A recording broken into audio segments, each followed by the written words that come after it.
Thank you very much, ladies and gentlemen. If you could take your seats, we'll be starting in 1 minute. Thank you.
Thank you very much, ladies and gentlemen.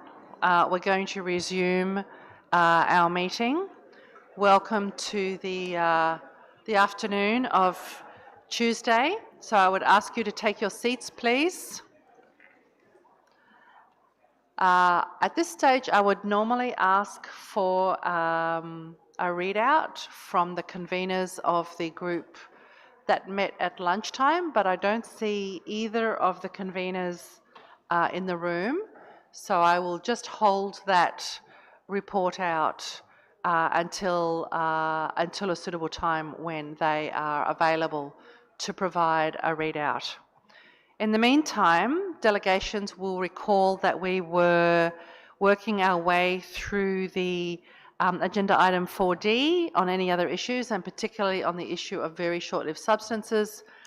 We had two interventions, one from the EU and one from Canada, and we had one pending from the delegation of Cuba. So I would like to open the floor for Cuba to make its intervention on very short-lived substances. Cuba, you have the floor.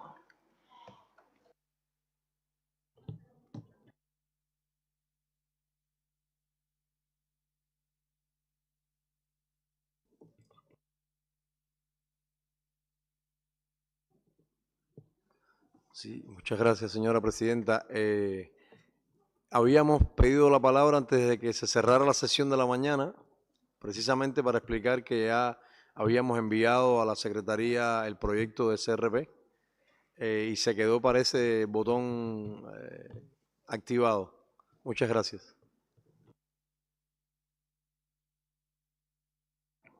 Thank you very much, Cuba.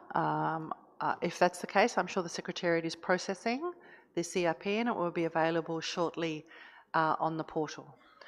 So in that case, I would like to ask the room if there are any other delegations wishing to take the floor on the issue of very short-lived substances.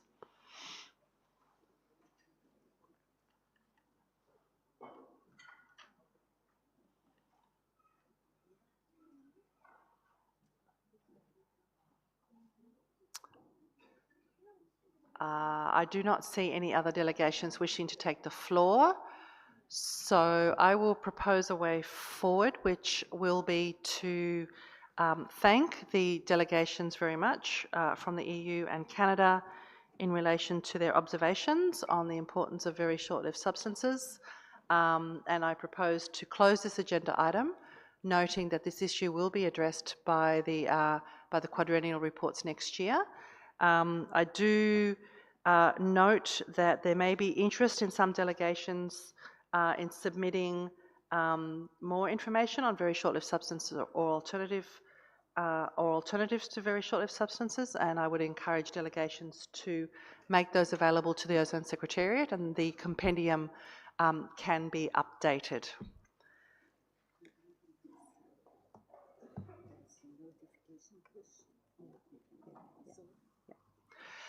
The Secretariat's also just pointed out that there was a notification on the OEWG47 app about the availability of the compendium for those delegations that were not readily able to find it beforehand.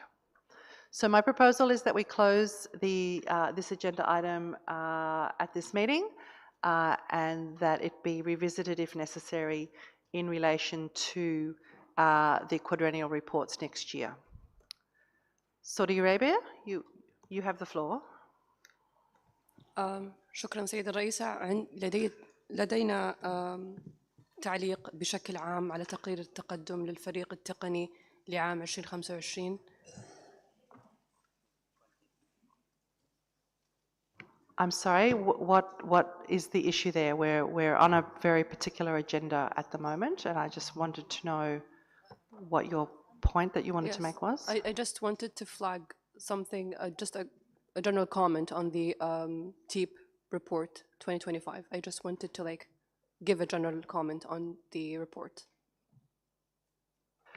So that opportunity was available when we were doing the adoption of the agenda to raise general issues. So perhaps if the room could allow a very brief comment, we can allow that. Thank you, Saudi Arabia. Briefly, please. شكرا سيد الرئيسة. تود المملكة العربية السعودية أن تتقدم بالشكر والتقدير للفريق التقني والاقتصادي على جهوده المستمرة والملموسة في إعداد التقارير، وتود في هذا السياق التأكيد على ما تم الإشارة إليه في الاجتماع 36 للأطراف والاجتماع 46 للفريق العامل مفتوح العضوية، بأن تقرير الفريق التقني والاقتصادي لعام 2025 كسابقه لعام 2024 لم يتضمن حتى الآن بدائل وتقنيات تلبي الاحتياجات الخاصة للدول ذات المناخ الحار، مما يشكل تحدياً كبيراً أمام هذه الدول للوفاء بالتزاماتها المتعلقة بمراحل التخلص التدريجي وفق بروتوكول مونتريال.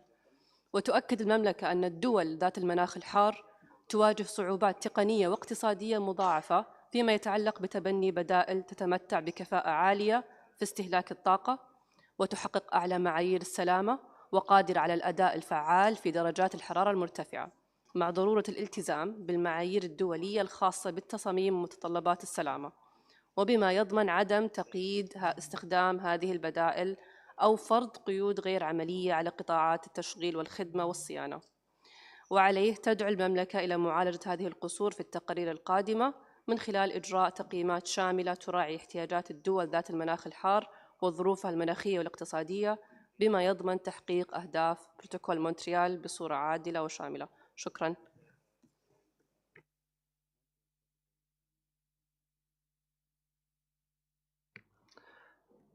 Thank you very much, Saudi Arabia. I am sure that the TEEP has taken good note of your comment.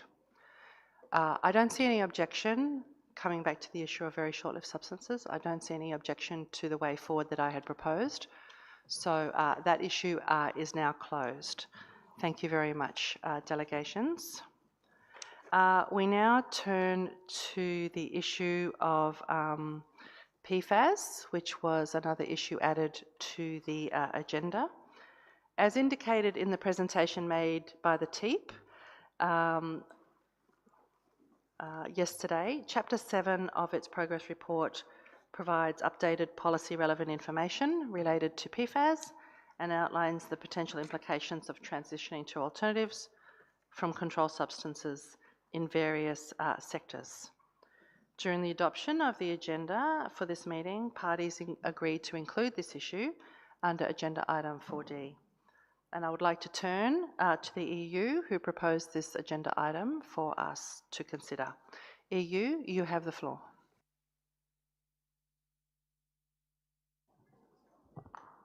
Thank you, Madam Co-Chair. Yes, we raised this issue because we wanted to provide some clarifications on the way the issue of PFAS is addressed in the TEEP and the TOC reports, in particular with reference to EU legislation or any upcoming legislation in the EU on PFAS.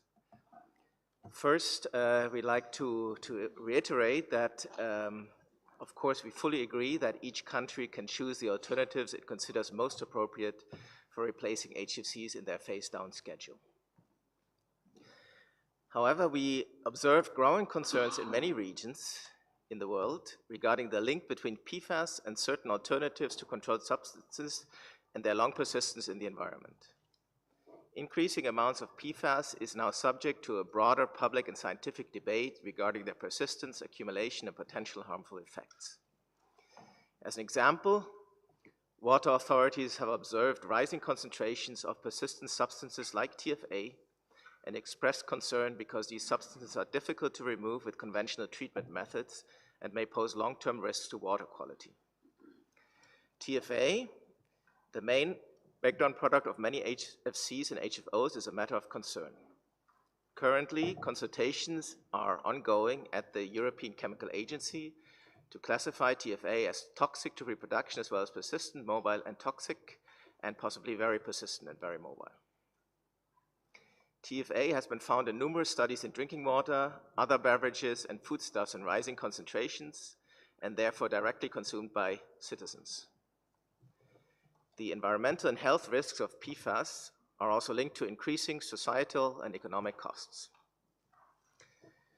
In the EU, the precautionary principle is a basis for environmental legislation, and it requires us to act. As shown also by the TIAP report, regulation of PFAS is considered in the EU and underway also in several other regions of the world, some of which apply similar PFAS definition as the EU, which is based on the OECD definition. Any new EU PFAS regulation that might be adopted aims to provide more clarity to industry. This is to address the uncertainty which is created by valid concerns over these persistent substances raised by research, as well as increasing awareness and perception of the public. A general ban on PFAS has been proposed in the EU, notably with a number of exemptions already built in. However, such regulation is not yet in place and will for sure not be an undifferentiated total ban. The science-based process foresees to consider the extensive input by stakeholders is fully underway on a technical scientific level. Any new PFAS legislation in the EU that involves broader restrictions will very likely be accompanied by exemptions for uses that are critical, those uses where alternatives currently do not exist. By way of example, an exemption is proposed for the aviation sector by the proposals made. And there will, in all likelihood, be transition periods for other applications included as required. So, a couple of final points that we wanted to clarify in the report as regards alternatives in the refrigeration and air conditioning sector. We do not share the view that heat pump growth, energy efficiency, or the HFC phase-down becomes very difficult because of any future PFAS regulation. In the EU, we will be reducing the HFCs to 5% or less than 5% at our 2015 baseline by 2030. And we adopted a complete HFC phase-out by 2050. In some new applications, fluorinated gases cannot be used anymore in the near to medium term, including in small air conditioners and heat pumps. This is possible as there are today many suitable alternatives available for most refrigeration and air conditioning sectors, and natural refrigerants provide excellent energy efficiency in heat pumps, air conditioning, and refrigeration equipment. Thank you, Madam Co-Chair. Thank you very much for that statement and information. I only have one country on my list at this stage wishing to take the floor. If any other countries wish to provide an opinion on this issue, please hit the request button. So Norway, I give you the floor. Thank you, Madam Co-Chair. And we would like to thank the TIP for providing us with updated information on emerging policies related to PFAS and how it can affect our work under the Montreal Protocol. We would like to share a couple of reflections on this specific chapter in the TIP progress report. So we note that the TIP mentioned that a TFA is an atmospheric decomposition product of some Montreal Protocol controlled chemicals and their alternatives, and that several other sources like from pesticides, pharmaceutical, industrial chemicals, and other chemicals also decompose to TFA. But we think it could be also informative to mention to which extent the substances controlled under the Montreal Protocol and their alternatives contribute to the total amount of new TFA added into the environment. Another reflection regards a statement that we understand comes from the Environmental Effects Assessment Panel, mentioning that the EEAP concludes that the risks to humans for chronic exposure to TFA in surface water remains de minimis at current concentration of TFA. We acknowledge that the EEAP has put much effort in assessing several new scientific papers and data for presenting the state of knowledge regarding the issue of PFAS in their 2024-05 update assessment. And we believe that there will be an opportunity at the MOP perhaps to reflect, to give some reflection to this report. However, such a statement taken out from its context could be interpreted in a misleading way and question on which basis the EEAP come to this conclusion. So notwithstanding the approach that the EEAP is choosing to elaborate their reports, we find that the approach that other scientific panels operating under the umbrella of UNEP have adopted for presenting their assessments is quite useful to understand the information presented and the level of certainty in the key findings. As an example, in the report assessment of the Intergovernmental Panel on Climate Change, experts express the degree of confidence with which their statement is made, reflecting agreement in the scientific literature and the evidence available. So perhaps something similar could be useful, providing a comprehensive and balanced assessment of the state of knowledge in order to better inform our upcoming discussions. Also reflecting further on the statement of the EAP that the risk remains de minimis at current concentration of TFA, our concern is in the fact that TFA concentrations in the environment are expected to increase due to a growing use of substances that degrade into TFA. In this year, where we are celebrating the 40th anniversary of the Vienna Convention, we would like to stress out that adopting a precautionary approach has been key to the success of the Vienna Convention, enabling parties to take early action and minimize further harm to the ozone layer. Considering the challenge ahead of us, we believe it is key that parties to the Montreal Protocol come together and embrace once again a precautionary approach, ensuring the best way of addressing emerging challenges, including PFAS-related issues. Thank you, Madam Co-Chair. Thank you very much, Norway, for those observations. I now have 3 countries on my list: Canada, followed by Switzerland and Trinidad and Tobago. If any other countries wish to take the floor, I urge you to make your intentions known shortly. I turn to Canada. Thank you, Madam Co-Chair. Well, first of all, we want to welcome the information provided by the TIP in its 2025 progress report regarding the issue of PFAS. And we think that it's important for them to continue to monitor regulatory and industry developments in relation to these substances, given the impact that these developments may have on the phase-out of substances that are controlled under the Montreal Protocol and their alternatives.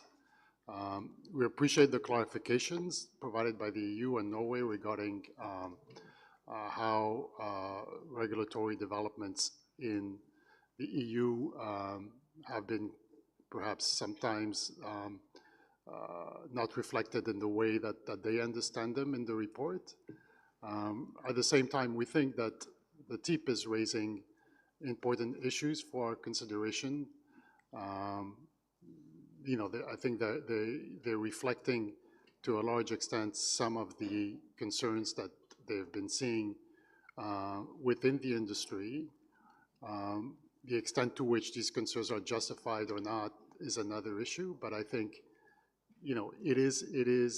these are concerns that are having an impact and that could have a greater impact in the future. So, it's important for us to continue to be aware of them. in the previous agenda item, we were discussing how,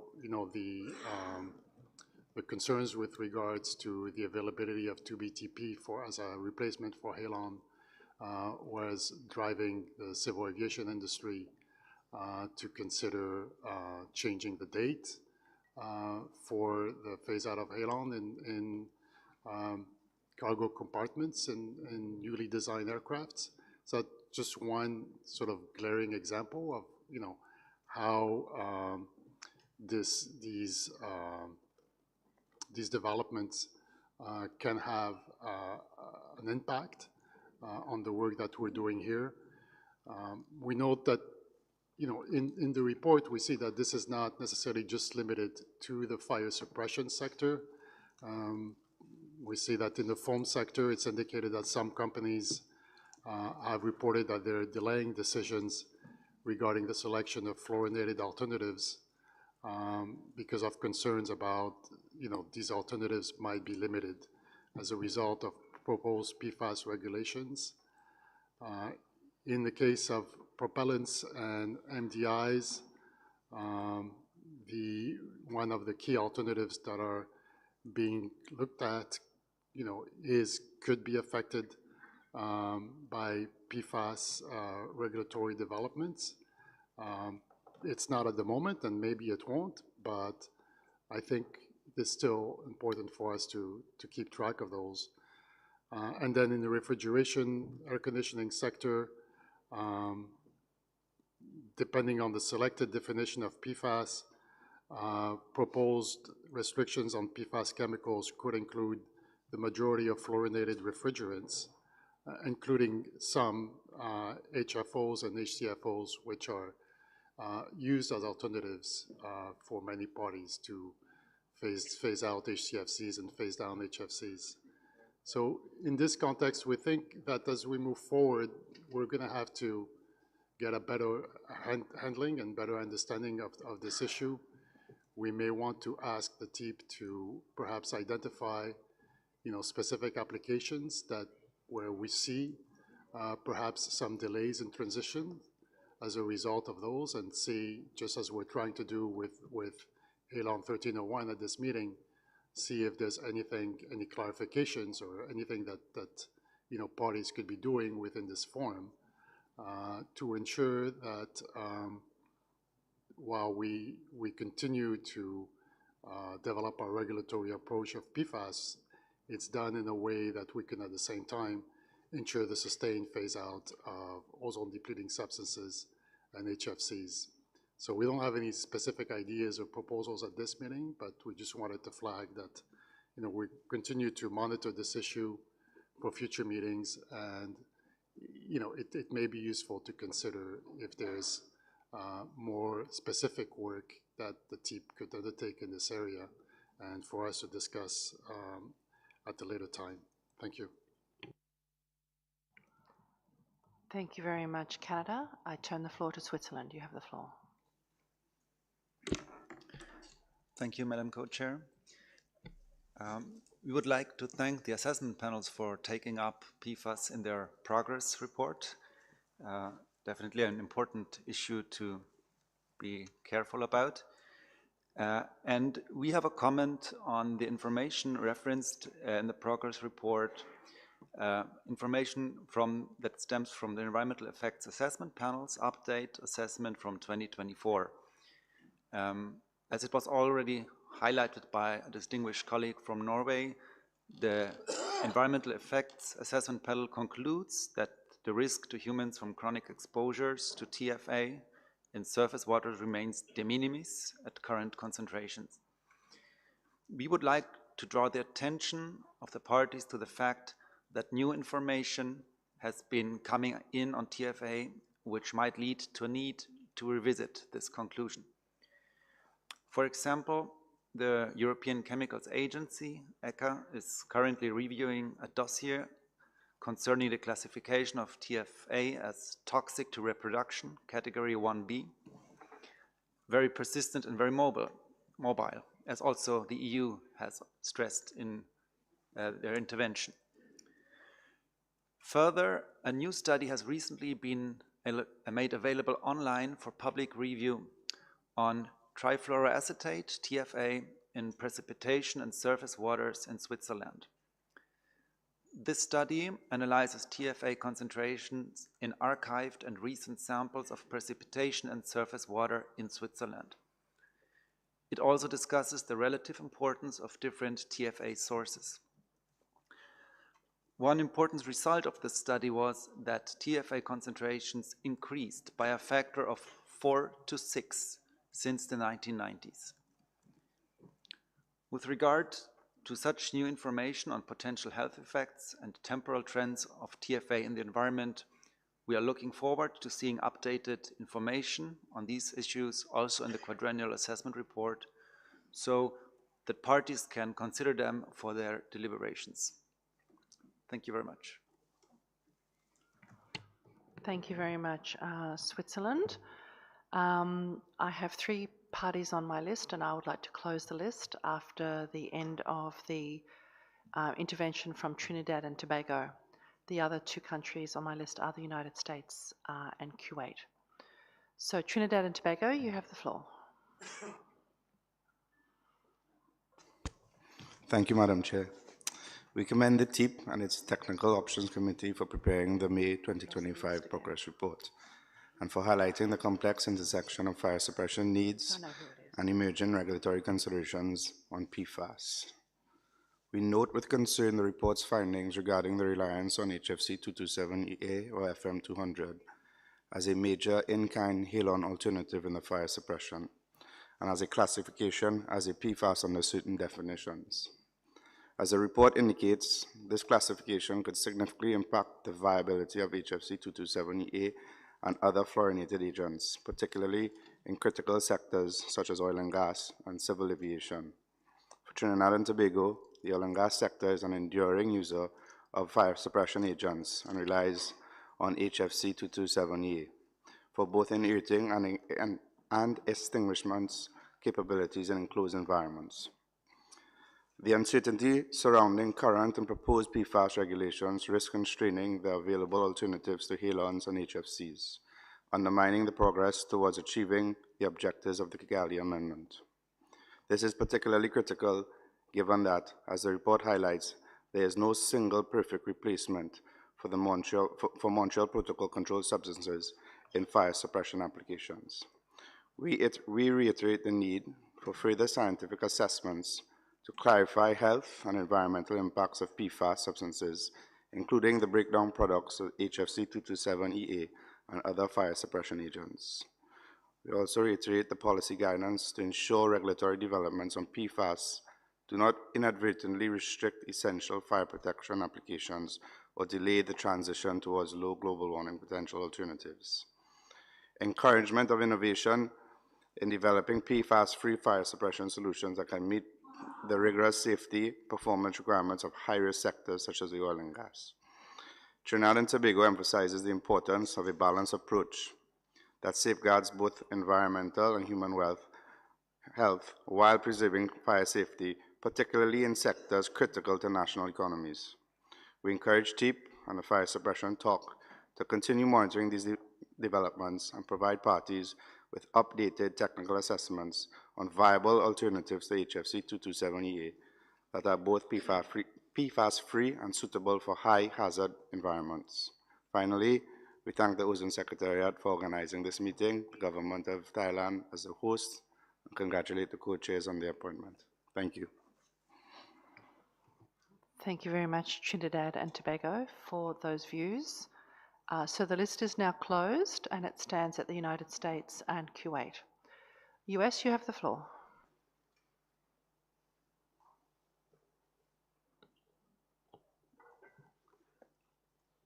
Thank you very much, Madam Co-Chair. We've been listening to this discussion with some interest. To be honest, we hadn't initially planned to intervene. We're a little bit uncertain as to what this body is doing right now. But I'll just share a couple of reflections. I think the first is we will urge the science panels to the Montreal Protocol to continue doing good science and only do good science, and to report that to this body. We have indeed seen for a number of years them providing reports, for example, talking about de minimis risk, and some countries now seem to be urging them to use a different approach or to apply non-scientific techniques to come to a different conclusion. If we're going to turn our science work into a political discussion, I guess we will simply note we weigh in on the other side of politicizing those scientific conclusions. And again, we'll just say, listen, we're the policy body. Let's just get the information from the panels who usefully inform us.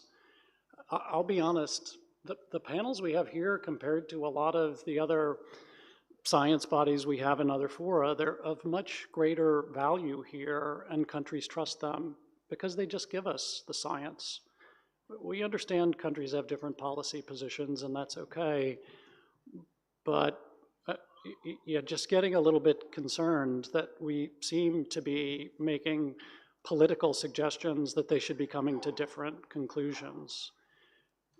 That's not to say a conclusion this year is the same as a conclusion next year or 5 years from now. Indeed, if there's evolving science, we understand that will be looked at, but needs to be looked at on the basis of the scientific information, not because some countries in their own domestic processes are coming to different conclusions or approaching this in their own particular way. I would just note a couple of things. TFA is not a controlled substance under this protocol. I'd also note there's environmental implications both for a number of the controlled substances, but also for many of the alternatives. And so we're now having a pretty extensive discussion about one particular group of chemicals and really the regulatory actions being taken in one region. It's a much broader issue, and it's not just about long-term ecological or human health impacts. Some of the substances we're talking about have acute implications with respect to, if they're not properly used, being a threat directly to human health and safety. So I just want to say we've sort of gone down a very specific road here, but I think if this conversation is going to continue, it's going to need to be a much broader conversation that takes up other types of alternatives and really thinks them through, I think, in a more holistic sense. On this particular issue, I will not explain to you the entire US domestic regulatory approach. We have a much more targeted and specific and stepwise approach on PFAS, focused on where we see risk. I don't think the countries in this room need to really know what my regulatory approach is, because in the end, we're all deciding the technology path that we're going to choose to move down as we implement obligations we have taken on, whether it is a phase out of HCFCs or a phase down of HFCs. And I think that's a bedrock principle here. I do and to be honest with you, for the most part, we actually think that's the most relevant point. I do understand there's some overlap here. Like the aviation issue, just to be honest, we've just talked about that separately. We'd prefer to keep that as a separate discussion here, but I would say to me, it's a fairly narrow lane here. So what has happened there, as we understand it from the airframe manufacturers and engine manufacturers, is that they have sent a letter in the ICAO forum expressing concerns about potential restrictions that are related to PFAS rules in one region. This becomes tricky because aircraft is a global issue, right? But the vast majority of what we talk about in this forum isn't related to these very limited global issues. It's actually the transition in our own refrigeration, air conditioning, solvents, foam blowing, the traditional sectors that we deal with. There is a separate issue of this, perhaps in some isolated cases, creating, I think in this case in aviation, like a response from the regulated industry about concerns about the uncertainty that this has created. And I think separately here we'll deal with that issue. But I think at the core, in the end, we will all choose our own path on how we're going to phase down HFCs. I think at the core, we should be technology neutral and not try to prescribe that to people or to worry people, create concerns based on one country's or some countries' application of precaution over the actual analysis of risk that is done to assess this particular class of chemicals, or for that matter, any class of chemicals for substances that are alternatives to the controlled substances that we deal with in this body. Thank you. Thank you very much, United States, for those observations. And lucky last, I turn to Q8. Thank you very much, Madam Co-Chair, and I don't think I'm that much lucky. Even the last word is Y, which is my name. But I was listening carefully, and if you see the statement in that room regarding the PFAS was totally from Article 2. And the message is that Article 5 are not concerned with what you are putting now on the table that is not regulated under us. We are having so much burden to move even one step, baby steps, and you take us for things that you already generated for yourself. I don't know where is the EU at that time when we discussed Kigali and we are adapting to remove HFCs, supporting HFOs. Didn't they find that PFAS will be there? I'm not sure. Now they don't know that 32 is a PFAS. Are they manufacturing, banning 32 in their countries, or whenever they get from 404, all of these fortenays, now they see that PFAS is dangerous. Okay. As the distinguished delegate from USA said that this is not a controlled substance, but if the scientific wish to do things, I think hydrocarbon is dangerous, safety dangerous on the human more than the environmental effect of PFAS on the sky to the people, on the water surface. Now we are pushing the people to go to the thing in early 80s says that hydrocarbon 290 was dangerous on the health. Let's go use fluorinated gases. And now we are dealing with whatever you are throwing on our face as a technology, and then you say you cannot use it. So in this stage of the time, for the next 10 years, we are considering PFAS or considering the technology that we have to shift in? If that's the regime and if that's the call, I wish all of my colleagues from Article 5 postponed any movement in their KIPs, wait the report and the outcome of PFAS so we can choose a technology at that time. And we should not jump to a technology that after 3 years will be banned and we have to move it and take it out and then we cannot choose another alternative. And I think it's a chemical coal industry because even the hydrocarbon are not natural refrigerant in a way. It's called natural refrigerant, but chemically, scientifically, it's not a natural refrigerant. So we want to understand that the burden that we are putting, and some cases, the scientific TF says this one, and someone says that. I read a study says that you are not correct. So, okay. I have 10 studies says this is not an environmental issue. Then I think, in my point of view as a party from Article 5, that, sorry to say that, even the outcome of that report is not in my even smaller scope. We have smaller scope. Come to my country, the temperature was 53 yesterday, in the evening it was 47, and tell me that you are caring about PFAS or you are caring about having a cooling system for your grandmother or for your child, even to play in a place that is conservative. EU last 3 weeks have 40 degrees, and it was something in all the newspaper. I was laughing, and my place says, "Oh, come on, it's 53 in my home. I cannot take even a shower in the morning, but because the water is hot." So let's be realistic. If you have an issue with the technology adoption, solve it between yourself. We are just a technology adapters. We are not technology inventor.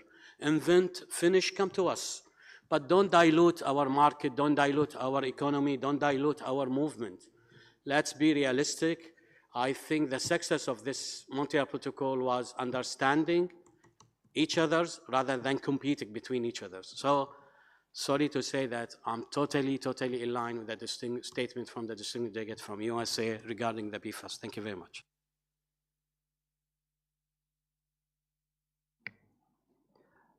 Thank you very much, Kuwait.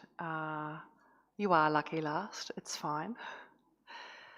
So we've had a number of useful interventions, some clarifying, some with observations to share. I did not detect a proposed action that is to be taken by this body. I was going to propose a way forward, but I see that Saudi Arabia has requested the floor. If you are to agree with perhaps one of the delegations that's spoken, I perhaps keep it fairly brief. That would be my proposal. شكرا سيدتي الرئيسة. ندعم حقيقة موقف دولة الكويت في موضوع إلى إعداد تقييم شامل. يعني ندعو فريق التيب إلى إعداد تقييم شامل للبدائل المحتملة في حال فرض قيود تنظيمية على مركبات البيفاس. شكرا سيدتي الرئيسة.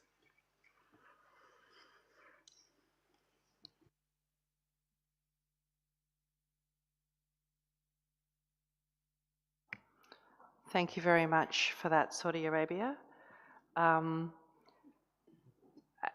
I think most delegations will be aware that this issue will be addressed in the quadrennial reports next year, and that the panels will keep us alerted to any issues that arise or to new scientific and technical information that would be relevant for the parties.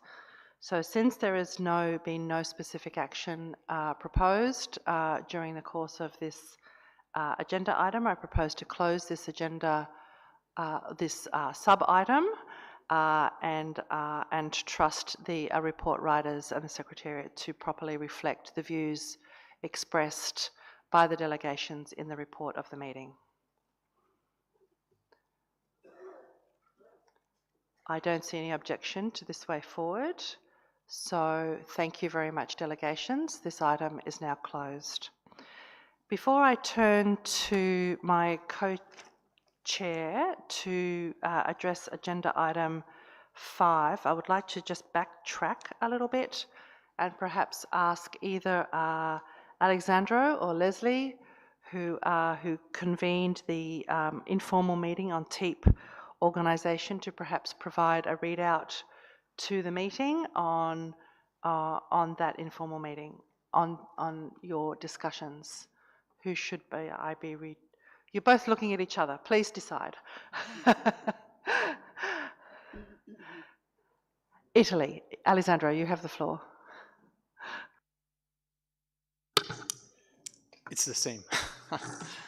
Thank you very much, Madam Convener, and good afternoon.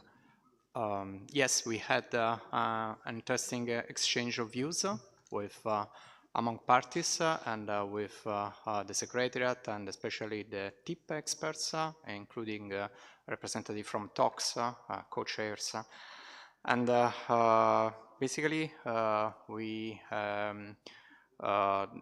TIP provided response to many clarification posed by parties, and I think we were able to have further clarification on the status of the proposal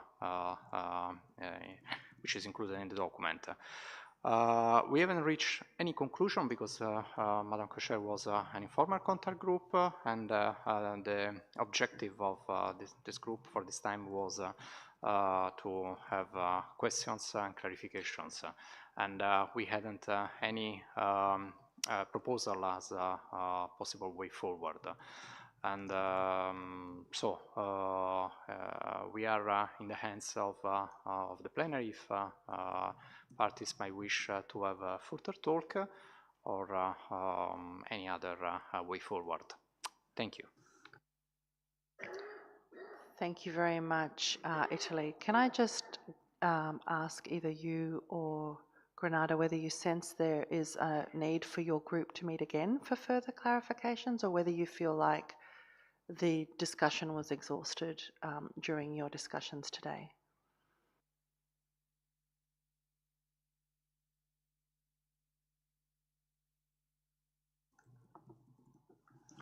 Italy? I got the feeling that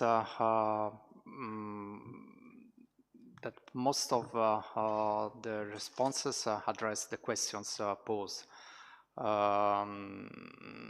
We hadn't any pending questions, so this will bring me to the conclusion that perhaps we might have finalized the discussion for the time being. But of course, that was just a preliminary talk, and maybe sometimes parties may wish or might need to have further internal thoughts or sharing with colleagues, and so on. We are really open, but in case myself and my co-chair would be, of course, available to organize another meeting if needed. Thank you. Thank you very much, Italy. Does any delegation feel the need for this informal group to have another meeting? Do they feel like their questions have been answered and they're satisfied with the information provided? Canada, you have the floor. Thank you, Madam Co-Chair. I guess we hadn't understood that, the purpose of the informal meeting was only for questions and answers. We thought that once we had those questions and answers, perhaps there could be a discussion among interested parties in the group regarding whether and how we move forward with the options for configuration that the TEEP has proposed, as well as to listen to any other options that perhaps some members may want to propose. But I don't know if that's the understanding of other parties, but I think we would be ready to the extent possible to make a little bit more time available to start having an exchange of views among parties. Again, with the TEEP present, that probably would be helpful in case there are any more questions that are raised. Thank you. Thank you very much, Canada. So we'll keep this issue open for the moment, and perhaps if we find another space later in the week, we can come back to this issue and perhaps schedule a little bit more time for not just questions and answers, but also perhaps for discussions on the way forward. Is that agreeable to the group? I don't see any objection, and thank you very much to Alexandra and Leslie for making yourselves available today and potentially later in the week. So we will now turn to the next agenda item, and I will now turn to my co-chair, Chantal. Over to you. Thank you, Annie, and good afternoon, everyone. So I now invite parties to turn to agenda item 5 on feedstock uses of controlled substances. In decision 36.5 of MOP 36 last year, parties with production and or use of controlled substances for feedstock were invited to provide the Secretariat on a voluntary basis information on their established national procedures and frameworks for management of such production and use, including any controls on resulting emissions. The deadline for submission was 1st May 2025. In that same decision, the Secretariat was requested to prepare a compilation of the information provided by parties for consideration by OEWG47. The compilation is set out in document 47/3. We would like to thank the 5 parties, one on behalf of its 27 member states, that submitted responses. Now we will open the floor for interventions on this issue. The floor is open. I see that Saudi Arabia is requesting the floor. Saudi Arabia, you have the floor. شكرا سيدتي الرئيسة. حول استخدامات المواد الأولية، تؤكد المملكة العربية السعودية أن انبعاثات المواد الأولية معفاة من الالتزامات بموجب بروتوكول مونتريال، ونرى عدم مناسبة أي صياغة قد توحي بوجود التزام مباشر أو غير مباشر في هذا السياق.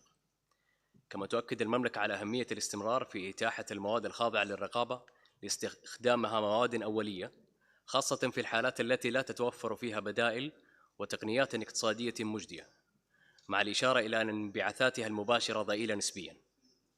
وفي الوقت نفسه تؤكد المملكة التزامها المستمر بدراسة وتقييم البدائل الأقل تأثيراً على البيئة كلما توفرت، بما يساهم في تحقيق التوازن بين حماية البيئية واستدامة الصناعة الوطنية وضمان أمن سلاسل الإمداد.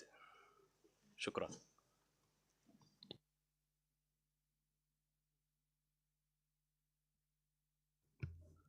Thank you, Saudi Arabia. We note your intervention. I see EU and China on my list of speakers. I now give EU the floor.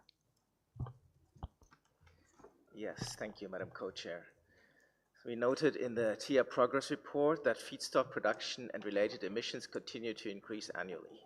This applies in particular to carbon tetrachloride and HCFCs, but also to HFCs. This is closely related to the increased production of HCFC and HCFOs and HFOs. The annual increase can therefore be expected to grow even further into the future. So we note also with concern, including from the information in previous reports, that emission factors tend to be significantly higher than previously assumed. As pointed out by the SAP in the Scientific Assessment of Ozone Depletion Report 2022, these emissions are relevant for the recovery of the ozone layer and for fighting climate change, so they may have a negative effect on both. In this context, we wish to note that the feedstock exemption was established by the parties under the condition that emissions from the processes where ODS are used as feedstock and other controlled substances will be insignificant. We note that 4 parties, including the EU and its 27 member states, have submitted information on feedstocks by the deadline. So we thank the others for submitting such information. We also hope that any other parties that produce feedstock will still provide any relevant information, given that a number of other countries have also reported on feedstock use in recent years. We would like to thank the Ozone Secretariat for making a general summary of the submissions. Our submission was more detailed than what was presented in the overview summary. Besides information on legislation and best available technology, our submission also provided new data on emissions of feedstocks and emission factors as further input to future work of TIAP and for the information of other parties. We would like to ask the Secretariat to publish also this detailed information, unless we just haven't found it on the web. This may be the case, as we know from a previous agenda point, as additional information for this meeting, so that others can also examine this information. We would also be very interested to hear if other parties have submitted, or what they have submitted in more detail. Possibly others will also agree that their detailed submissions are provided.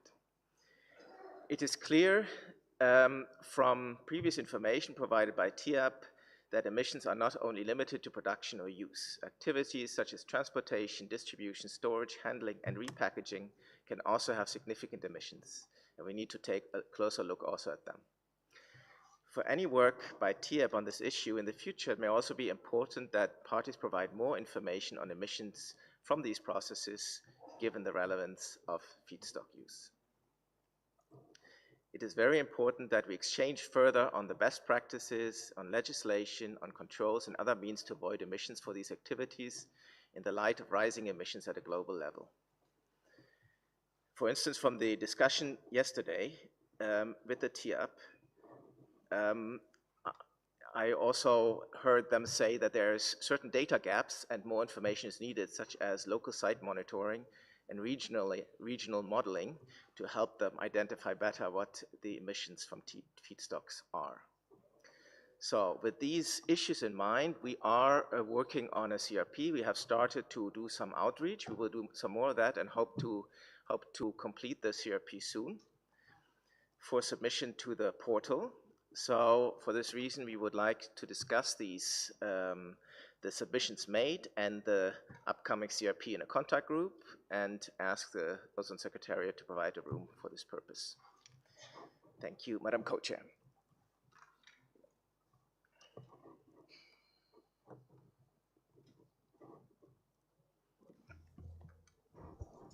Thank you, EU. I note you indicated that you are intending to prepare a draft CRP.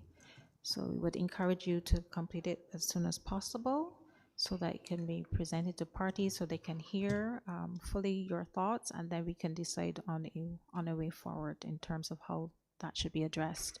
I now see China and Australia on my list. China, I give you the floor. 谢谢主席。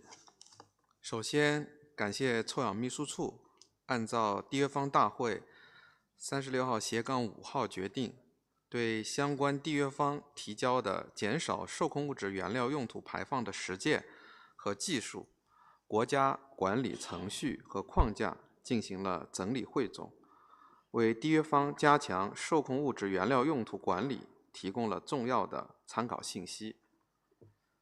我们认为，可以就加强受控物质原料用途的管理排放开展讨论，但同时，我们在讨论的过程当中，也必须充分考虑以下3个方面的内容。第一，受控物质原料用途的生产和使用是为了满足下游生产制造和使用的需要，并且随着市场需求不断发展变化，缔约方讨论应基于市场需求进行合理的讨论。第二，受控物质原料用途涉及行业领域、工艺路径、排放过程等等环节非常多，其排放涉及的因素呢也较为复杂，管理难度比较大。第三，不同缔约方的技术管理能力还存在差异。我们认为，该议题的讨论应在议定书规定的范围内进行，并且充分考虑各个缔约方的实际情况和面临的挑战。谢谢。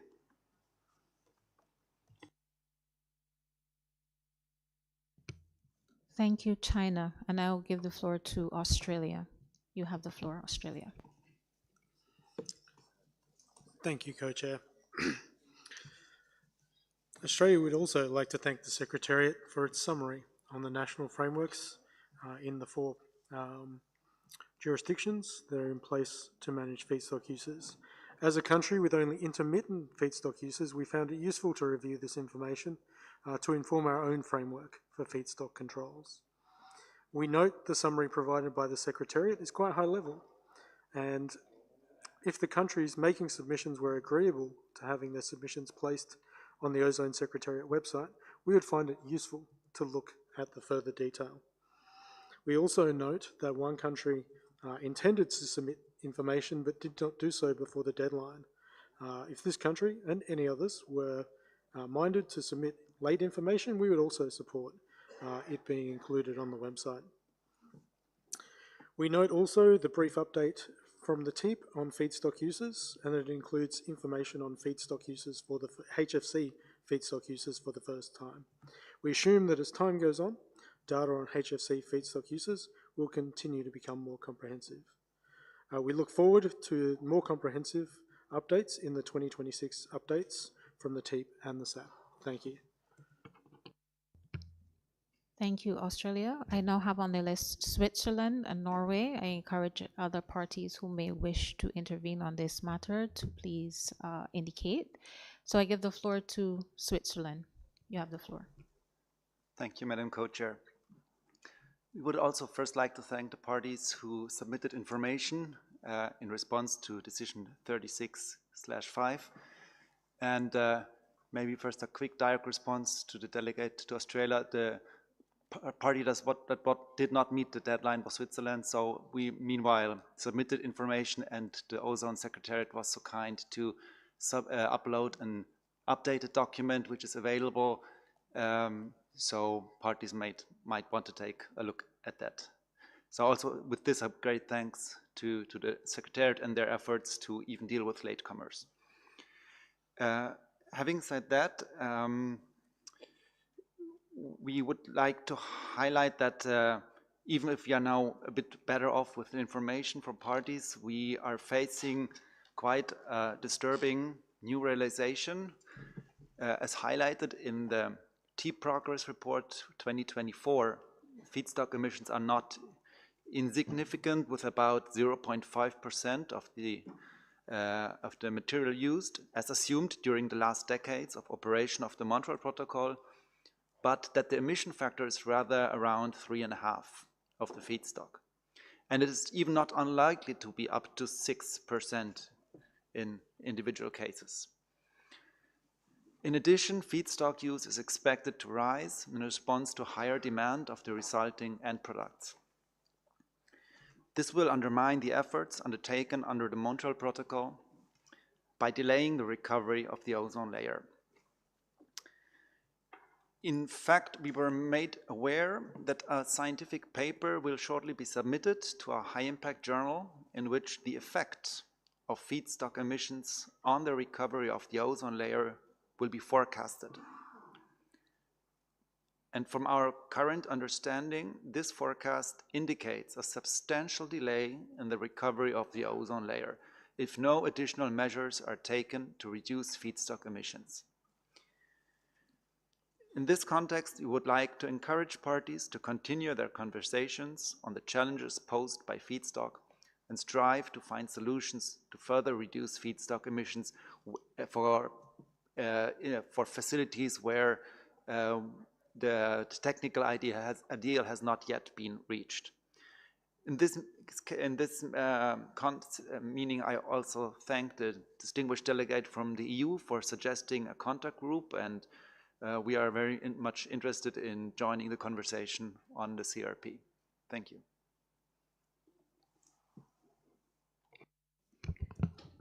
Thank you, distinguished delegate of Switzerland. I have only Norway on the list. Once again, it's a call for any delegations that wish to take the floor on this matter, so please indicate.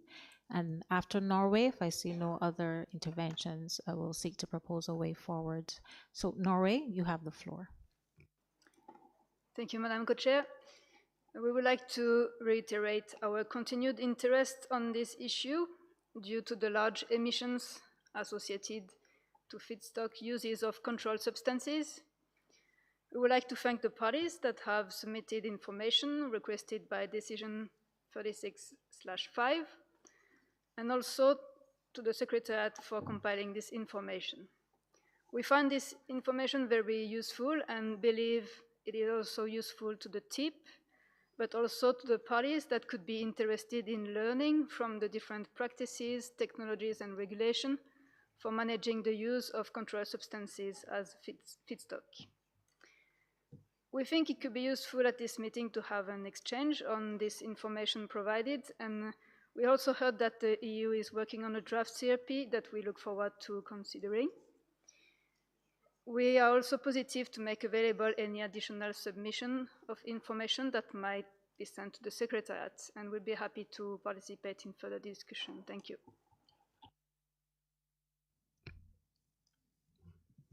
Thank you, distinguished delegate from Norway. So I'm not seeing any other requests from the floor. So what I would propose to the meeting is that, given that the EU has indicated that they're working on a CRP, that we allow them the opportunity to complete the CRP and submit it, taking into account, I would encourage them to take into account the interventions of other parties made on the floor in their preparation and finalizing of the draft, and then you can present the draft to the meeting for further discussion, and we can decide on how we would move forward in terms of the group discussion. So that is a proposal from the floor. If there are no objections, that is how we will proceed. I'm not seeing any objections, so EU, we would encourage you to submit as soon as possible your CRP. So thank you, delegates, for that interesting and lively discussion. And I now hand over to my co-chair, Annie, for the next agenda item. Thank you. Thank you very much, Chantel. I see the Secretariat has anticipated our next agenda item, which is on enhancing regional atmospheric monitoring of substances controlled by the Montreal Protocol. Under decision 36.1, taken last year, parties made a lot of requests, but it specifically requested the Ozone Secretariat, in consultation with the Advisory Committee of the Vienna Convention General Trust Fund, to organise activities for evaluating the sustainability of suitability of potential sites for monitoring regional emissions of controlled substances, and to report on progress and any outcomes of those activities to this meeting. Information on progress implementing this decision can be found in the Secretariat's note for this information and the addendum also to that note. So I would like to request the Secretariat and some members of the Advisory Committee to report on progress of the implementation of that specific part of decision 36.1. So I think we will have Sophia presenting first. Then we will have a video presentation by Professor Ravi, who is unfortunately not able to be here. But Dr. Steve Monska and Dr. Ken Jux are here to answer any specific questions. That's how I understand this session to proceed. So I turn over to Sophia to start the presentation. Thank you, Madam Co-Chair. As you know, decision 36/1 requested the Ozone Secretariat to report to this meeting and also later on to the 37th MOP this year on progress and any outcomes of activities related to evaluating the suitability of potential sites for monitoring regional emissions of controlled substances, organized by in consultation with the Advisory Committee of the General Trust Fund for financing activities on research and systematic observations relevant to the Vienna Convention. And for brevity, we tend to refer to this fund as GTF. Now, in this presentation, and as the co-chair mentioned, Professor Ravi Shankara, one of the co-chairs of the Advisory Committee, and I, on behalf of the Ozone Secretariat, will summarize the progress made so far in the implementation of that decision. Unfortunately, Professor Ravi Shankara is not able to be with us, but he has kindly recorded his part of the presentation, which we will play after I finish my part. However, we are happy to have now Dr. Steve Bonska, who is a new Advisory Committee member, and Dr. Ken Jaggs, who is, of course, one of the sub-co-chairs and has been with the Advisory Committee in recent years, so that we can all address any comments you may have, any questions you may have. So,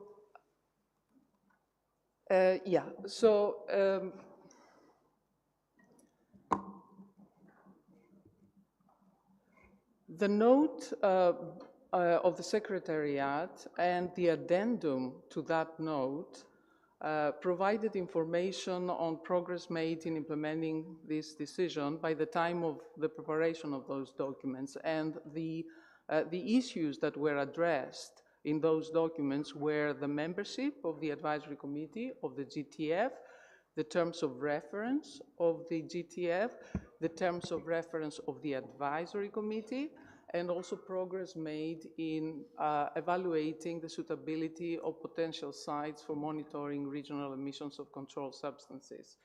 Since the preparation of those documents, there has been some development on this issue, so I will briefly address the progress made so far on the three first points before I give the floor to Ravi to update us on the last point.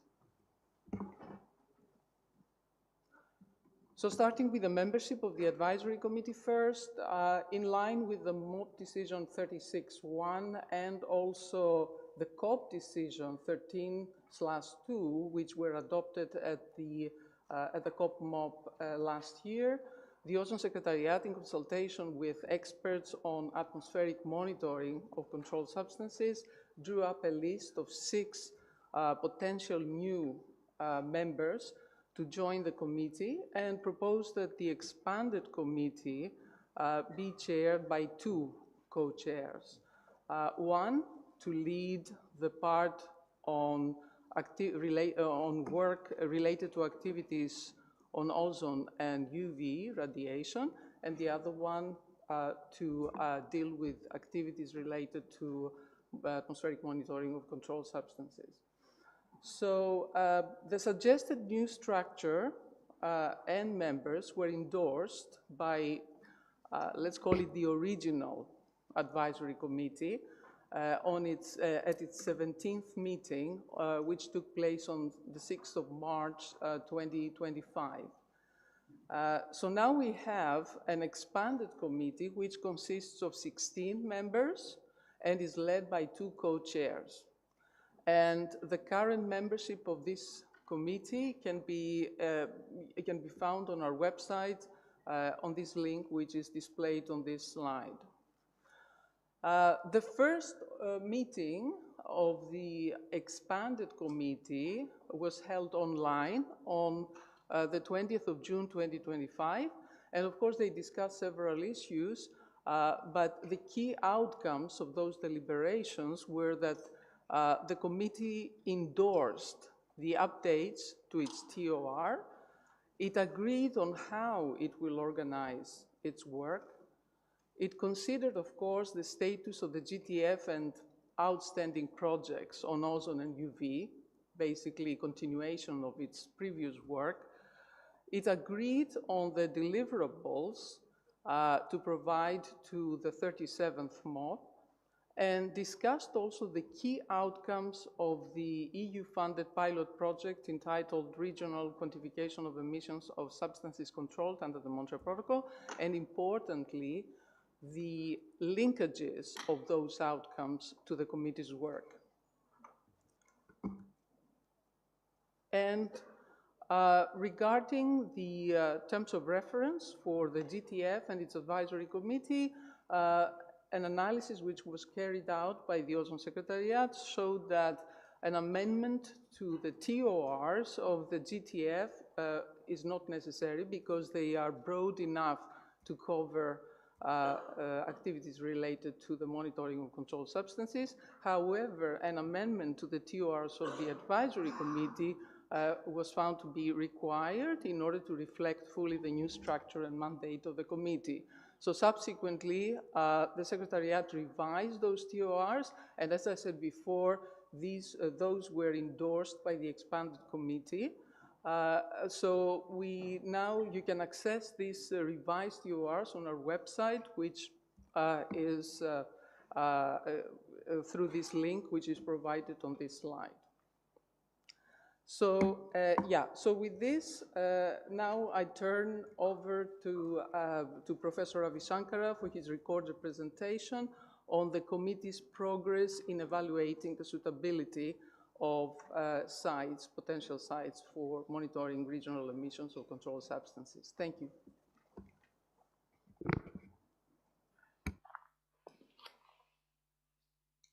Thank you, Sophia. First, let me start with my sincere apologies for not being able to be with you all in Bangkok. Some family medical issues came up and prevented me from attending the meeting. Many thanks to the Ozone Secretariat for providing me this opportunity to make this presentation via video. Also, many thanks to Steve Monska for taking on this task of answering your questions from the podium. He is very well versed with these issues. He, along with Sophia, will be able to answer any questions. So let me start off by asking a very simple question.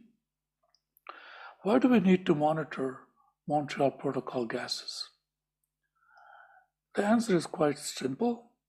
During the accountability phase, the parties may wish to know how the regional emissions of Montreal Protocol gases are changing to ensure the success of the protocol. By the accountability phase, what I mean is the phase we are in the Montreal Protocol, where some of the major decisions have been done, and now we want to ensure that your goals are being met, the goals you set in making those major decisions. And then with this goal in mind, what this presentation is about is to enable the parties to be aware of these emissions for your consideration. And what we're asked to do with this meeting is to first provide at the OEWG47, the Secretariat and the Advisory Committee was to provide a progress report, which I'm doing right now. And in the Montreal Protocol meeting at 37 in Nairobi in November, the Secretariat, with support from the Advisory Committee, will provide further updates, including on the identification of locations and sites. Let me just take a second here to make a very clear point. Regions are where the emissions would occur. Locations are the places where would be sensitive to those emissions. If you measure it in those locations, you can quantify emissions from those regions. And the sites are the specific locations you choose to make those measurements. Then the parties then could consider the information provided by this information and take decisions as you feel appropriate. Now, the GTF Advisory Committee was tasked to do the following at the MOP 37. One, identify and prepare a map of the possible monitoring locations and the regions from which the emissions could be measured. Then to identify and prepare a map of the potential sites for establishing the monitoring stations in those locations. And then to assist the Ozone Secretariat in updating its cost estimates on the options for it for long-term financing associated with enhancing atmospheric monitoring. And then to develop a list of scientific institutions, both at the national level and the international level, that we can work with, and those institutions that are working on atmospheric monitoring and related issues. That way, when we work with them, the committee should be able to ensure coordination, cooperation, synergies, and partnerships to make sure it is done as efficiently as possible. And then to start planning for the long-term work on calibration, validation of data, and sharing of data. Then, the GTF, the information gathered to date is what I'm going to provide as a representative of the Global Trust Fund Advisory Committee. The Advisory Committee work will benefit from the work carried out to date. Specifically, it includes the identification of locations for possible monitoring based on known controlled substance emission regions. Secondly, preliminary wind analyses to obtain the zeroth order indications of sites that could monitor emissions from regions of high emissions identified by this analysis. What I mean by zero-earth order, these are not the final choices. You all make the final choices and determine where those sites would be set up. Third, preliminary observation system simulation experiments, commonly called OSSIs, for some of the locations identified by the wind and consumption analysis. Fourth, a study on the impact of the measurement frequencies in deriving emissions of controlled substances. This is a key question that comes up. How often do you need to measure? Where do you measure from? And what information would you be able to get? We thought we could actually answer some of these questions by doing a paper exercise, as I'll describe later. And then, what are the lessons learned from setting up a monitoring station on Bola Island? Items 3, 4, and 5 were generously funded by the EU pilot project. Now, turning to the potential locations for monitoring emissions, there are a few things to say. This is rather a busy slide, so let me go through this very carefully. What you see on the picture is the map of the world with the HFC consumption averages for 2011 to 2023.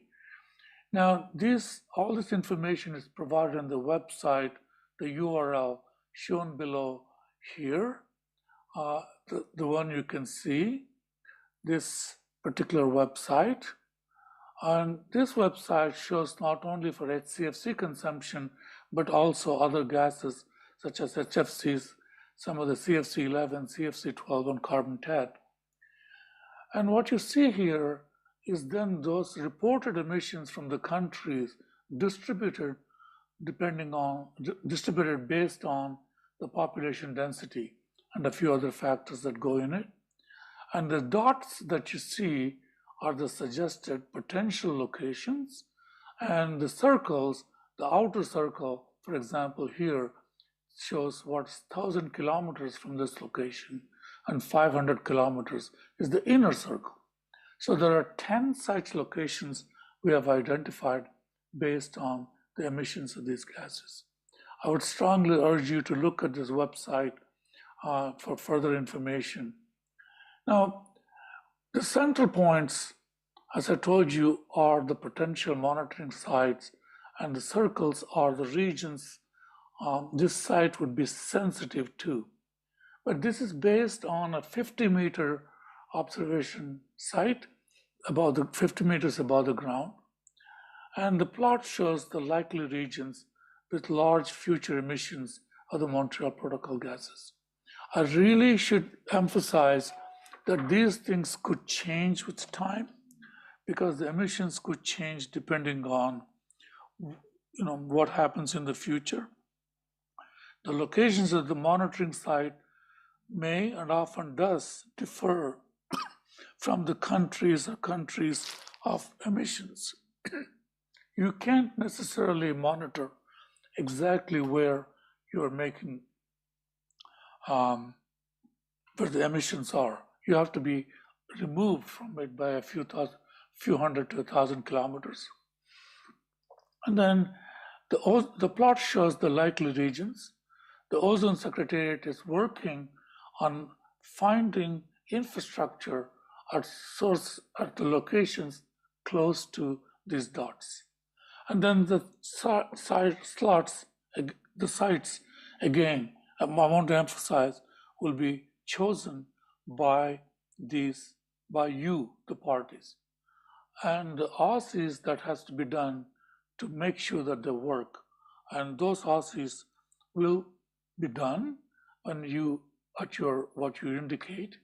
And of course, it might require multiple OSSIs depending on, for making sure the wind conditions or everything are represented correctly. Then,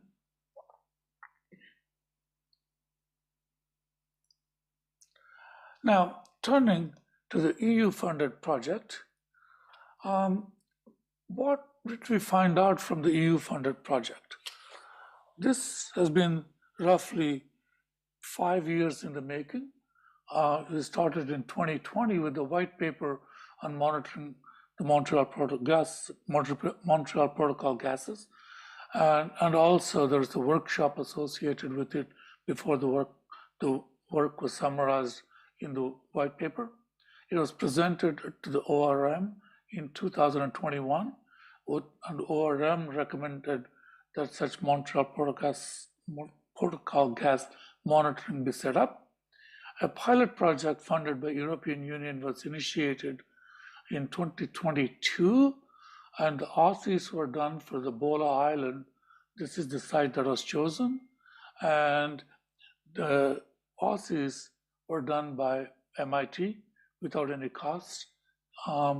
Then the measurements were done by sample collection by the University of Dhaka by Professor Abdus Salam and his colleagues, and the samples were analyzed, chemically analyzed at the Bristol University by Dr. Anita Ganesan and her colleagues.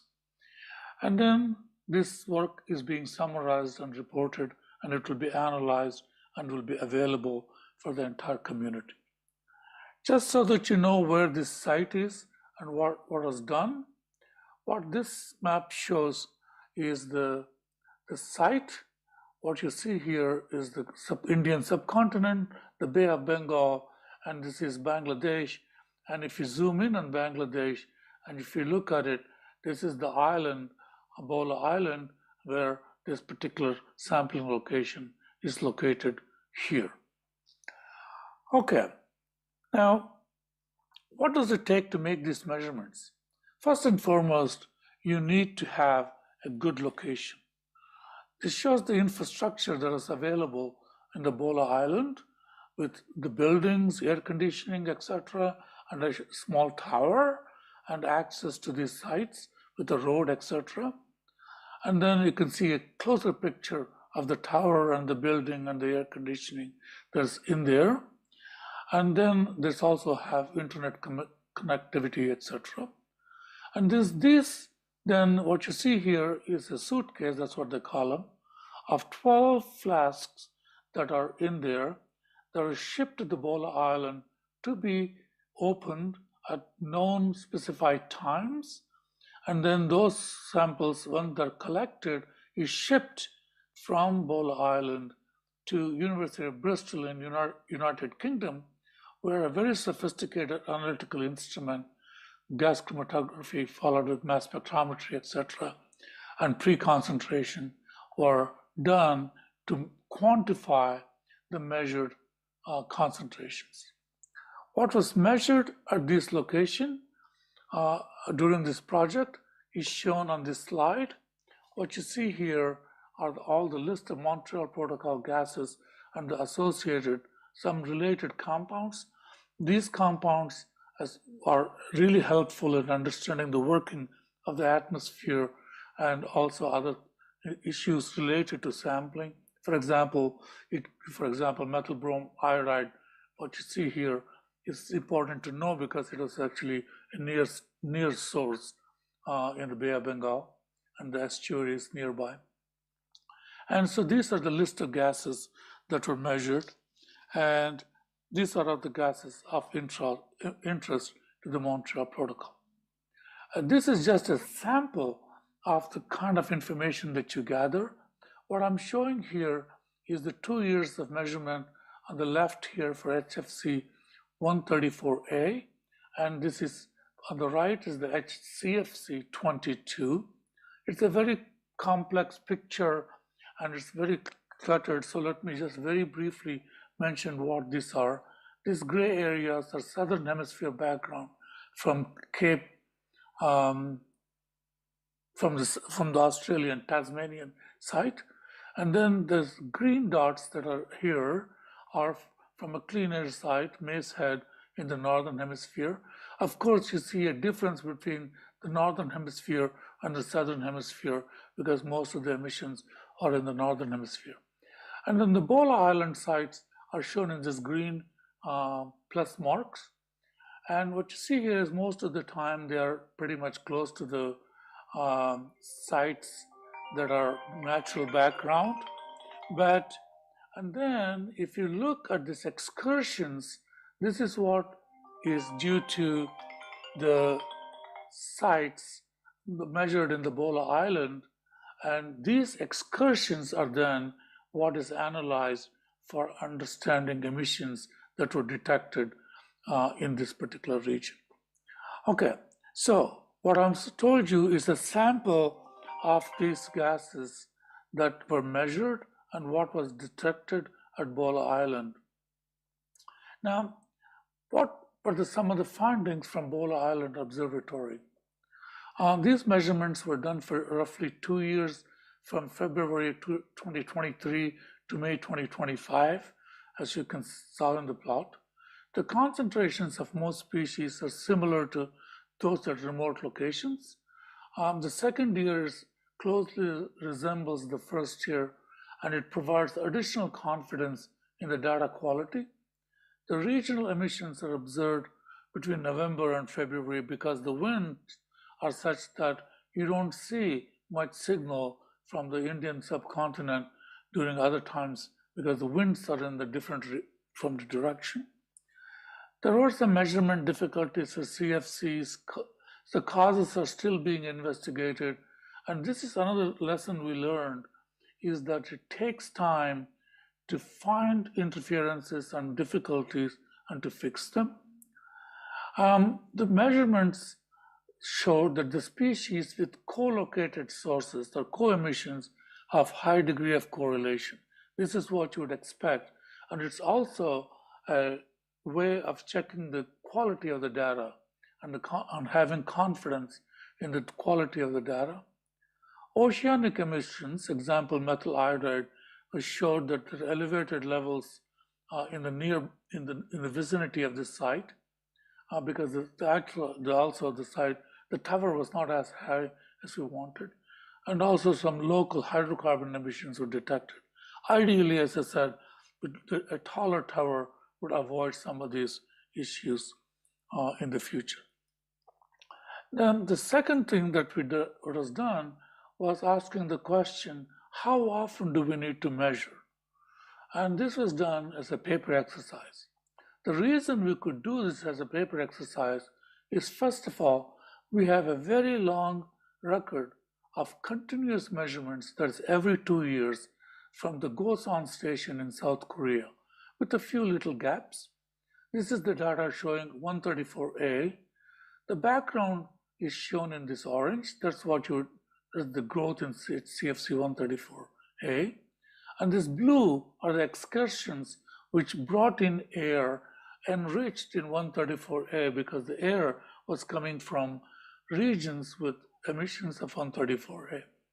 Then when you look at this as to where they're coming from, you could say that this is what is coming from Eastern China, extended Eastern China in this plot, and then from Japan and from South Korea. And then you can do an analysis of what these trends are. So first thing that was done is to pretend that instead of taking these almost continuous measurements, the samples were taken every day or every other day or weekly. Those are what is shown in these different colors you can see in these legends here. Okay, high frequency is shown in red, green is daily, blue is every other day, and weekly is shown in yellow. So this analysis was done by Dr. Alistair Manning and Luke Western from EU using the EU-funded project, and they used the UK Met Office model for doing these measurements. Now, what did we find from this? The second part of this is, if you were to look at this analysis from Eastern China, Eastern Extended China, Japan, and South Korea, look at the high frequency daily, every other day, and weekly samples, you see these trends. This is a very funny unit because this is emissions per year and how much it increased each year. So that's gigograms per year. It's a trend. So what you kind of conclude from these observations is, if you look at this table, is the uncertainties in the regional emissions trends are reduced with increased frequency. And it also appears that higher the frequency, better is the definition of the emission location within certain constraints. And also we saw similar conclusions for CFC 11 emissions in this study. Then the next thing that was done by Alistair Manning and Luke Western is to look at the sites that we identified earlier and showed you those 10 regions and do OSSEs for some possible locations. What I'm showing you here is the OSSEs done for the Vietnam site. And what you see here is what's called the footprint, and where this is the region where emissions could occur, and this site would be sensitive to seeing it. And it changes with season, as you can see, from different seasons because the wind direction changes.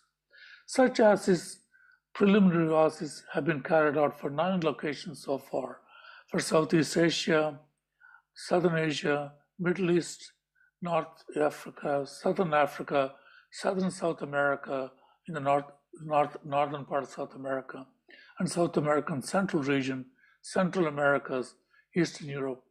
OSSEs for the Central African region is pending. The OSSEs are a key preliminary step in positioning the measurement sites chosen by the parties in the location to capture the upwind emissions. Now, what are the major lessons we learned from Bola Island? First, it's imperative to have qualified and interested partners at the sampling locations. In this particular case, in the Bola Island, Professor Salam from the University of Dhaka was instrumental in making this happen, and along with analysis, chemical analysis by Dr. Ganeshan in the University of Bristol. The sampling tower should be at least 30 meters above sea level. I mentioned this earlier. 50 meters is better. We really need to do 2 years of sampling to ensure reproducibility and check for intra-annual variability. And we need to take time to identify, diagnose, and fix problems. This actually is an interesting issue because you take a sample, ship it, and analyze it, and you won't find the problem until analysis is done.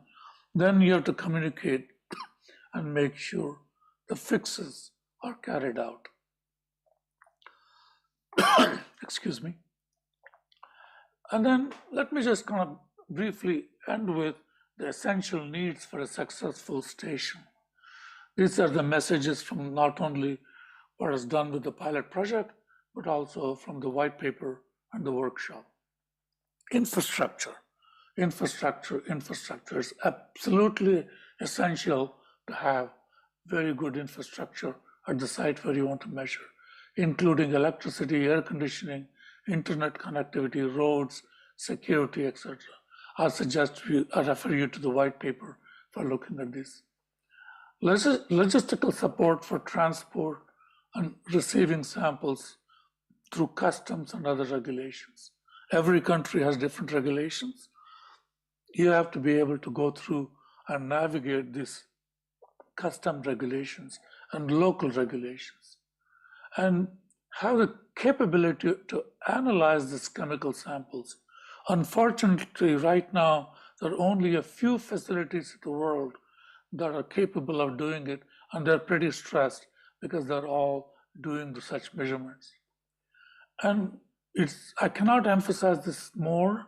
We have to have a common calibration standard to make the measurements and place them on a common footing.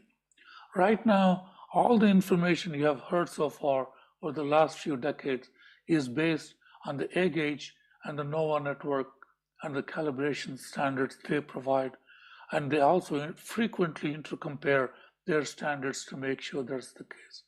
So having a common calibration scale is essential. And carrying out RCs for the specific site before setting up a specific station is highly important, recommended, and it's important. And the data, once you get it, has to be shared with the scientific community so the community can examine it and tease out the information. And once the station and the associated personnel expertise is tested and found to be suitable after, say, let's 2 years, you can then determine if you want to set up a high-frequency measurement station at that particular site. This is the report from the advisory committee. Thank you for your attention.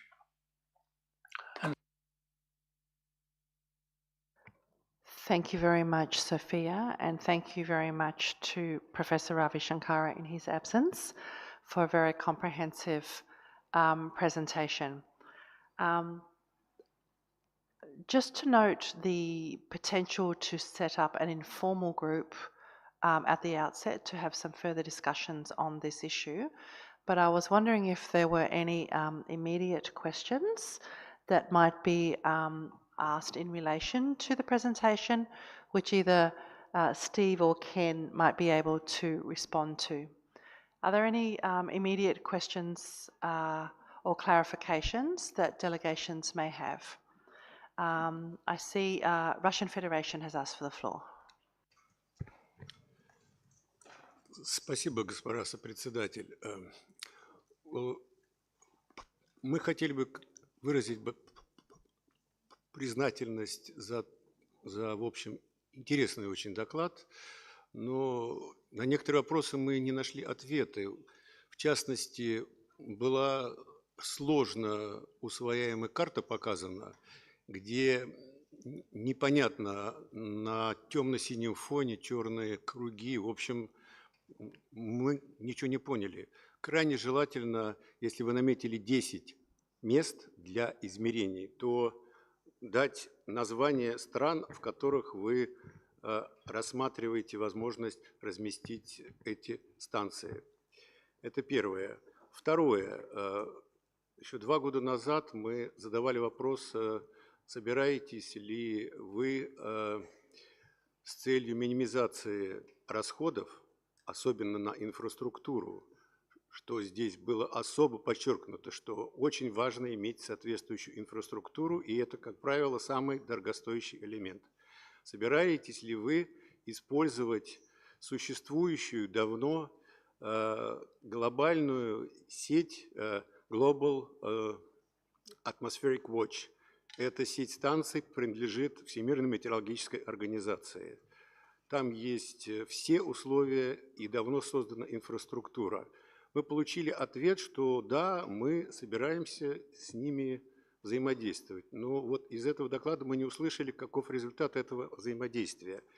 То есть мы бы хотели уточнить, эти станции будут создаваться то, что называется, с нуля, или эти станции все-таки будут использовать инфраструктуру существующих станций. На наш взгляд, это очень важный вопрос, особенно с точки зрения оптимизации расходов.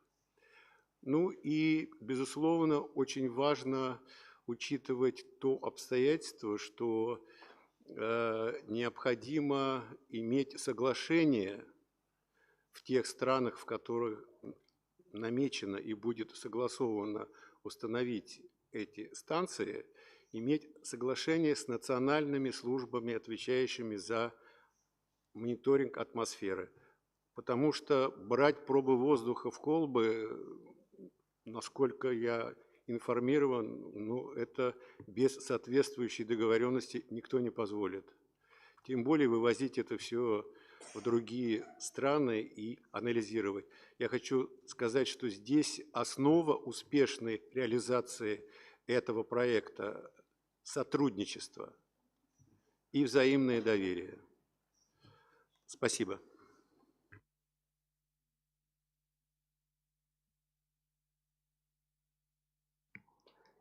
Thank you very much, Russian Federation, for those questions, which I think are quite pertinent. Are there any other immediate questions that arise as a result of the presentation?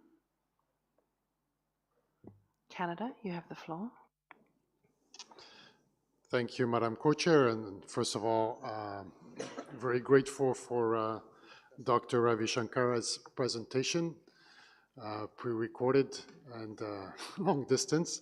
We wish him well and his family as well. But it was really, really interesting, presentation. Just a couple of small questions, I guess. We noticed that already within the existing EU projects, 9 potential locations are being looked at.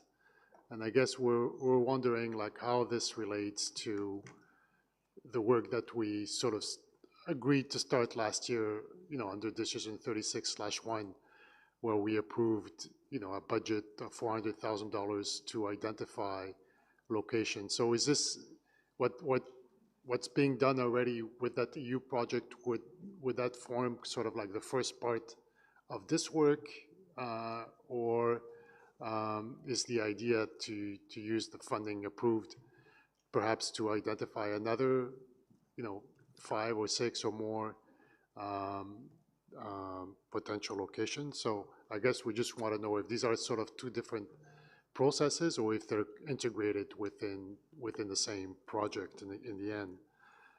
Another one is we noted from the presentation that there's limited number of analytical facilities for chemical analysis of collected samples, and we're wondering whether you foresee that may be an impediment down the road if we start setting up more monitoring stations, and if this is also something that would be addressed within the projects, and the potential financial implications that it would mean also if we needed additional capacity for analyzing chemical samples. Thank you.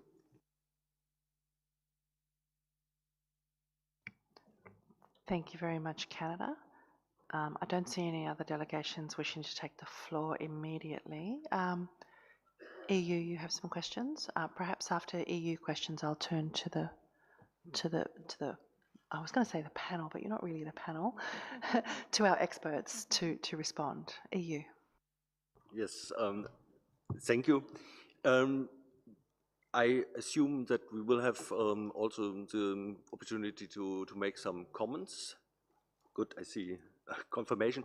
No, we would have one question which perhaps links a bit to the last slide, a bit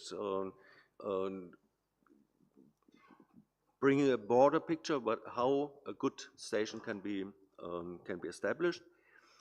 Would you see a need to take additional action to support existing global monitor networks, so beyond what is currently discussed, the establishment of new stations? Thank you.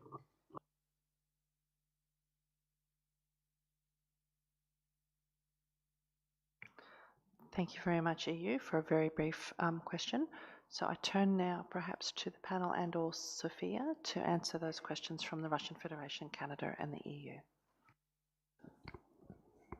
Thank you, Madam Co-Chair. Let me start with addressing some of the questions by the distinguished delegate of the Russian Federation, because we recognize that it was very difficult to see where the locations were on this particular map. But the locations are mentioned already, actually in Addendum 1, but I can mention them now. They were in one location in the northeastern part of India, representing, let's say, the Southern Asia region. One was in what we call in Vietnam, representing the Southeastern Asia and the maritime region. One location was in Saudi Arabia, in Middle East, one in Mexico, North America, in Algeria, Northern Africa, Botswana, Southern Africa, Brazil, Central Southern or South America, the Russian Federation in Eastern Europe, and Ecuador in the North and South America. These were the locations, not the sites. So they were the locations where you could consider having a site so that it would sense the emissions from the wider region. So now, if one decides to set up a site, of course, we need to know what available infrastructure there is in the vicinity of these locations. So, and this is another deliverable that the advisory committee will have to look at. At least the Ozone Secretariat will have to help in this, and we are already liaising with WMO to try to find out whether we have any available infrastructure in the vicinity of these regions and other regions. So we need to be able to provide a map to the MOP later on. And of course, if one, as also Professor Ravi Shankaran mentioned, if one decides to go for a certain site, to set up a site in a specific country, of course, you will need to have the permission of the country to set up such a site at its territory. I think, yeah, this is all I had to say about the questions of the distinguished delegate from the Russian Federation. Perhaps I can say something about the 400,000 which Canada mentioned. So far, we haven't used this amount which was allocated for the Montreal Protocol Trust Fund balance, the 2025 balance. So the advisory committee was informed about the results of the pilot projects.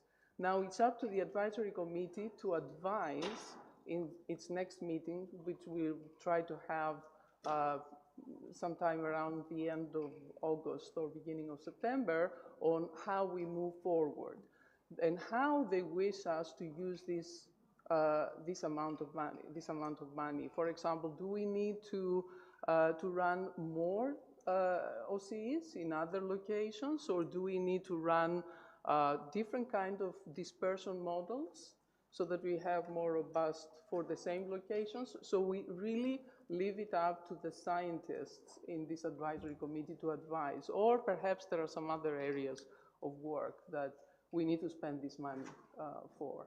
So, but anyway, maybe Steve or Ken have some additional thoughts about this. Thank you. Okay, thanks, Sophia.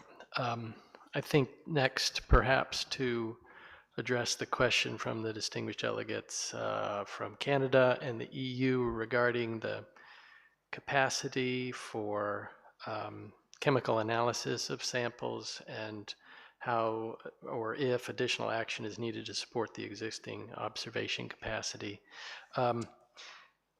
Certainly the chemical analysis capacity worldwide is limited for analyzing, for example, flasks at this point in time, but I don't know that what's planned currently actually starts to exceed that capacity. I think the work associated with the EU pilot project enhanced our capacity for analyzing samples, in that now that capacity was developed in the University of Bristol, whereas before that project it didn't exist there. So I think that helps. The costs associated with that, I think hopefully the parties in the Ozone Secretariat have some experience related to that, given that pilot project and the addition of that capacity. So hopefully that is useful in that regard. I think when we think about the additional action, potential additional action needed to support the existing observing capacity, if the parties feel that that existing capacity is fragile or threatened, they may wish to consider adding redundancies in different places to increase the resilience of that measurement or analysis capacity. I think now that we have that ability in the UK at the University of Bristol and within the US at NOAA for flask analyses, that adds some further abilities and resilience within the worldwide community of of those types of measurements. And the other things to consider are things related to gravimetric scale preparation. Those activities are essential to underpin measurements. They are happening currently within the US, both at NOAA and within the Scripps Institute of Oceanography, so they're kind of in one place, although there's other places that could do it. Hopefully that addresses some of the questions for now.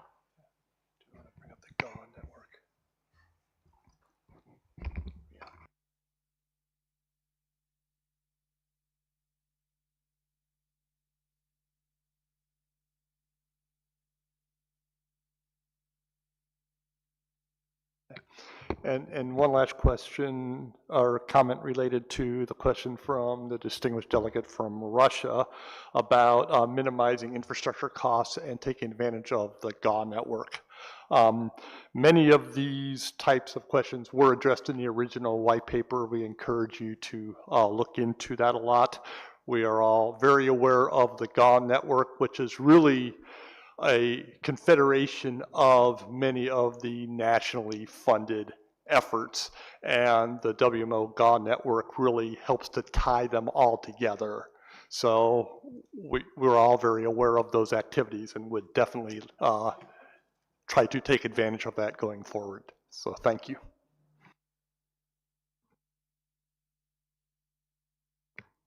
Thank you very much, experts and Secretariat, for answering those questions.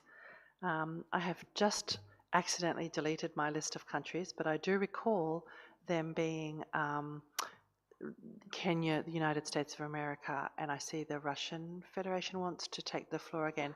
So we're just opening the floor for questions at this point. If you have any comments, we will come back to comments. So can I just turn to Kenya for your questions, please? Thank you very much, Madam Co-Chair.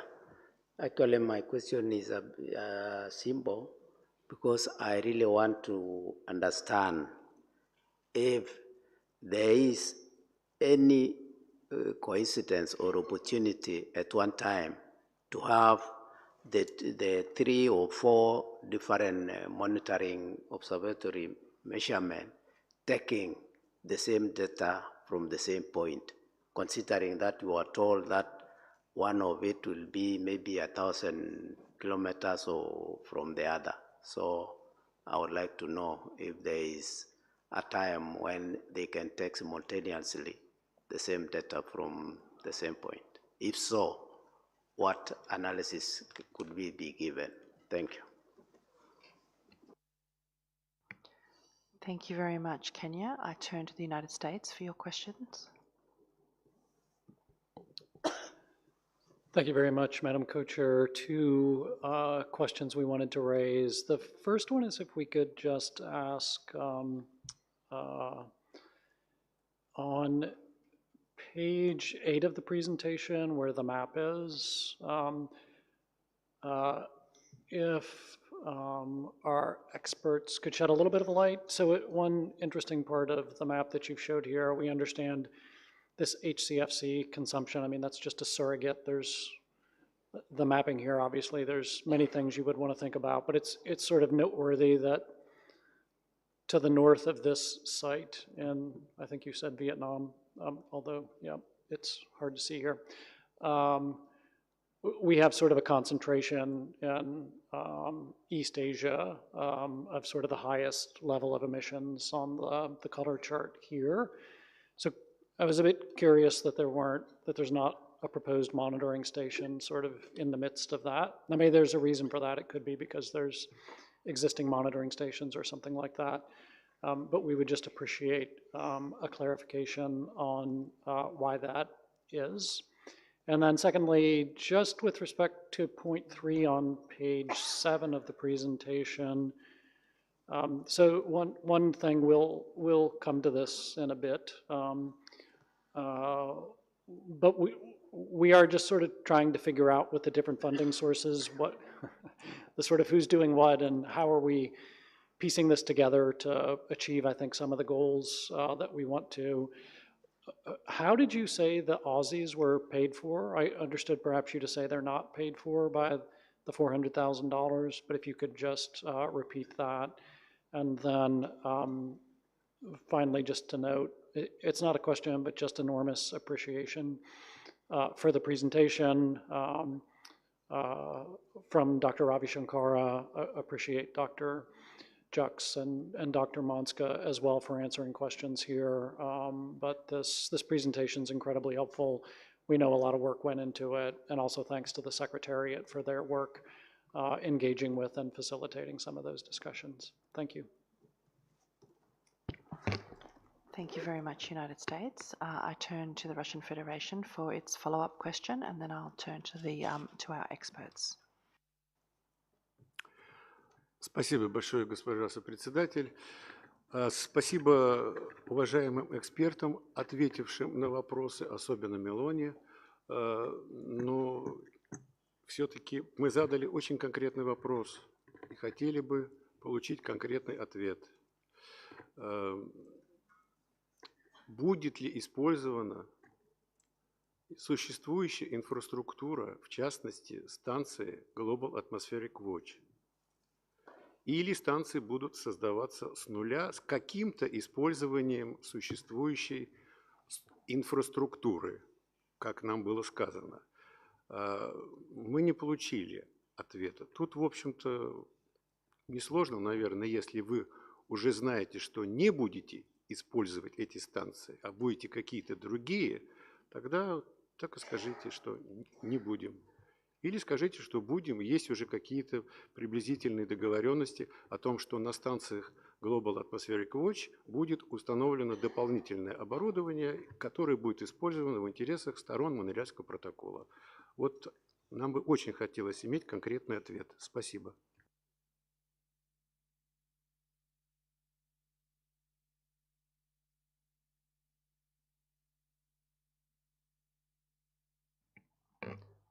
Thank you very much, Russian Federation.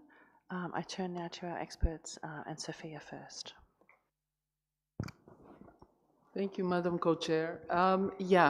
Apologies if I missed to respond directly to the question of the distinguished delegate from the Russian Federation. The idea is that we use existing infrastructure as much as possible. So we are working with WMO on the GO program to find out where this existing infrastructure is. And perhaps with other networks, like, for example, network on long-range boundary monitoring, or, just to see where we have this existing infrastructure. And the idea is to give this information to the parties, to the MOP this year, so that they can consider this. Perhaps I can just say only, I can address one of the questions from the distinguished delegate from the US regarding who paid for this analysis. So basically, so far we have used we have used the EU pilot project funds. So we paid for the measurement program on Ball Island, which ran for 2 years almost. And then because we had a few funds left, we decided to do these 2 analyses. Then we engaged Alistair Manning from the UK Met Office and Luke Western, University of Bristol, and then they did these 2 analyses. One was the subsampling study to find the impact of frequency, of measurement frequency on the results, on the results we would get. And the other one was this OSI analysis in 10 locations.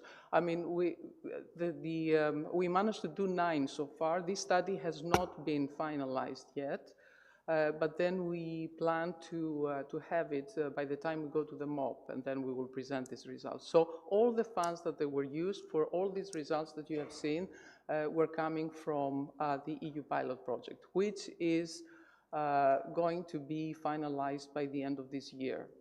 The measurement on Ball Island has already finished. It finished in the end of June 2025. So the idea is now that these results will be considered by the advisory committee. They didn't have time to, in the first meeting that we had, to go in depth on this because we had to address so many issues and we had only 2 hours. But the idea is that we will have now a more focused meeting in a couple of months' time so that they can advise us how we can move forward on the issues, taking into account the requests of the parties in decision 36/1. Thank you.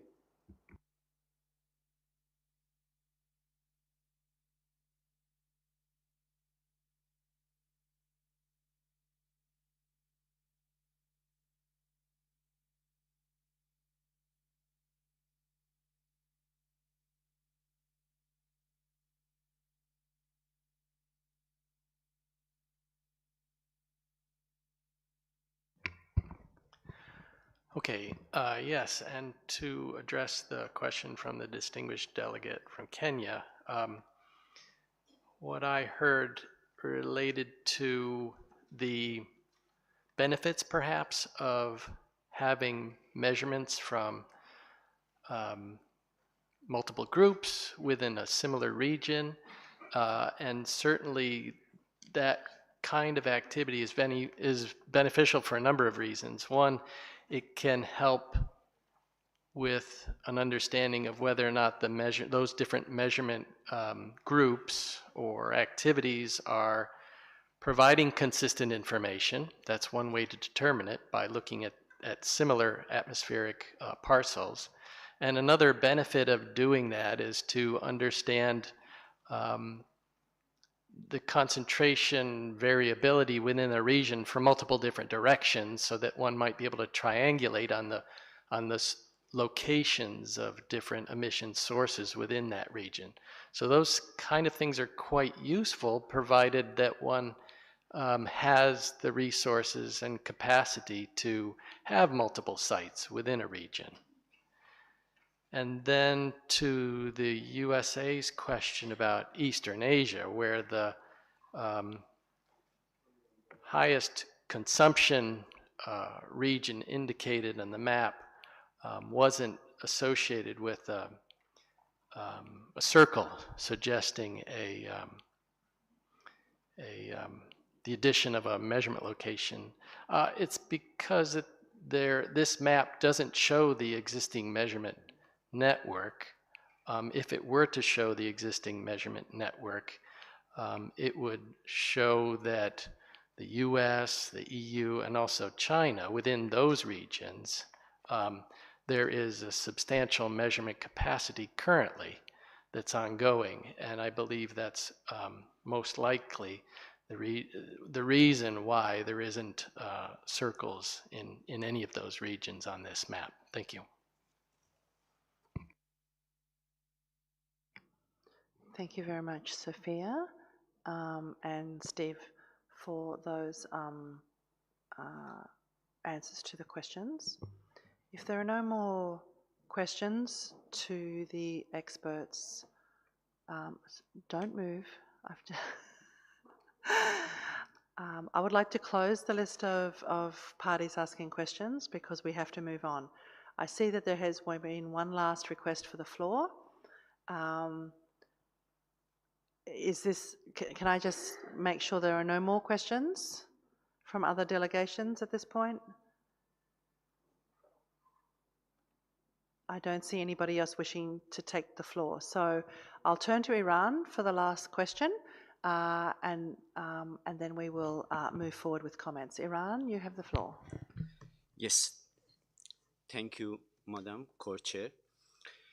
I was wondering whether there is any calculation to see how much cost to set up one site, one station.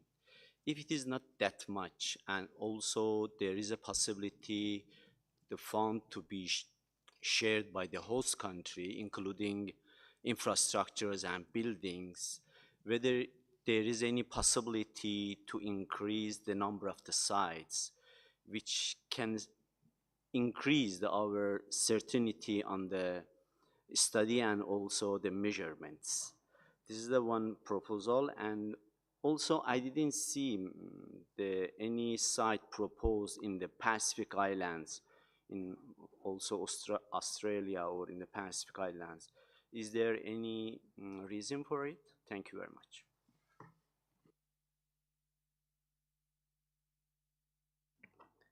Thank you very much, Iran. I could answer the question on Australia, but I might leave it to the experts. The cost of the sites, perhaps I could turn to Sophia or Steve for that information.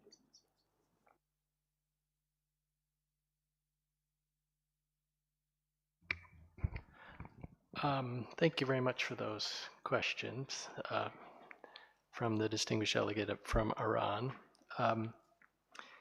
Costs to set up stations have been discussed in previous documents, and more information related to those will be presented at the next MOP. And so we're happy to provide more details of those offline should you need them, since I don't have them at my fingertips right here in front of me. And secondly, the way these circles and potential regions of interest were drawn on that map was a combination of gaps in the existing network plus the potential for significant emissions. And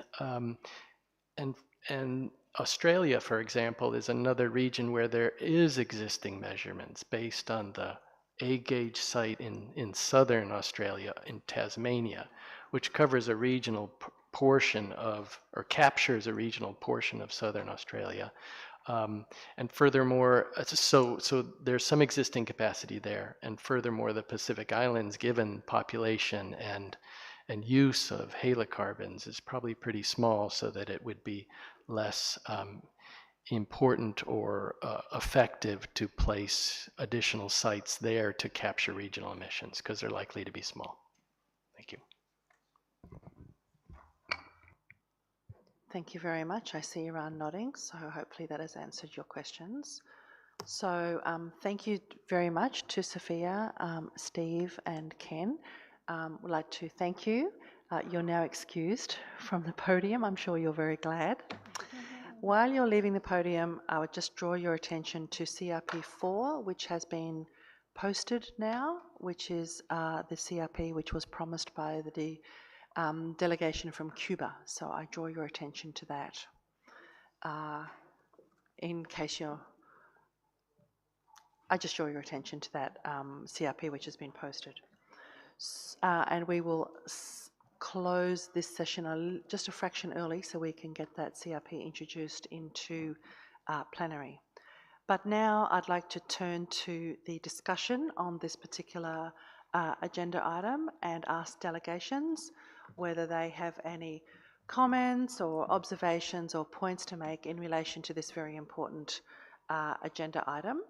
I see the EU has asked for the floor, along with Saudi Arabia, the UK.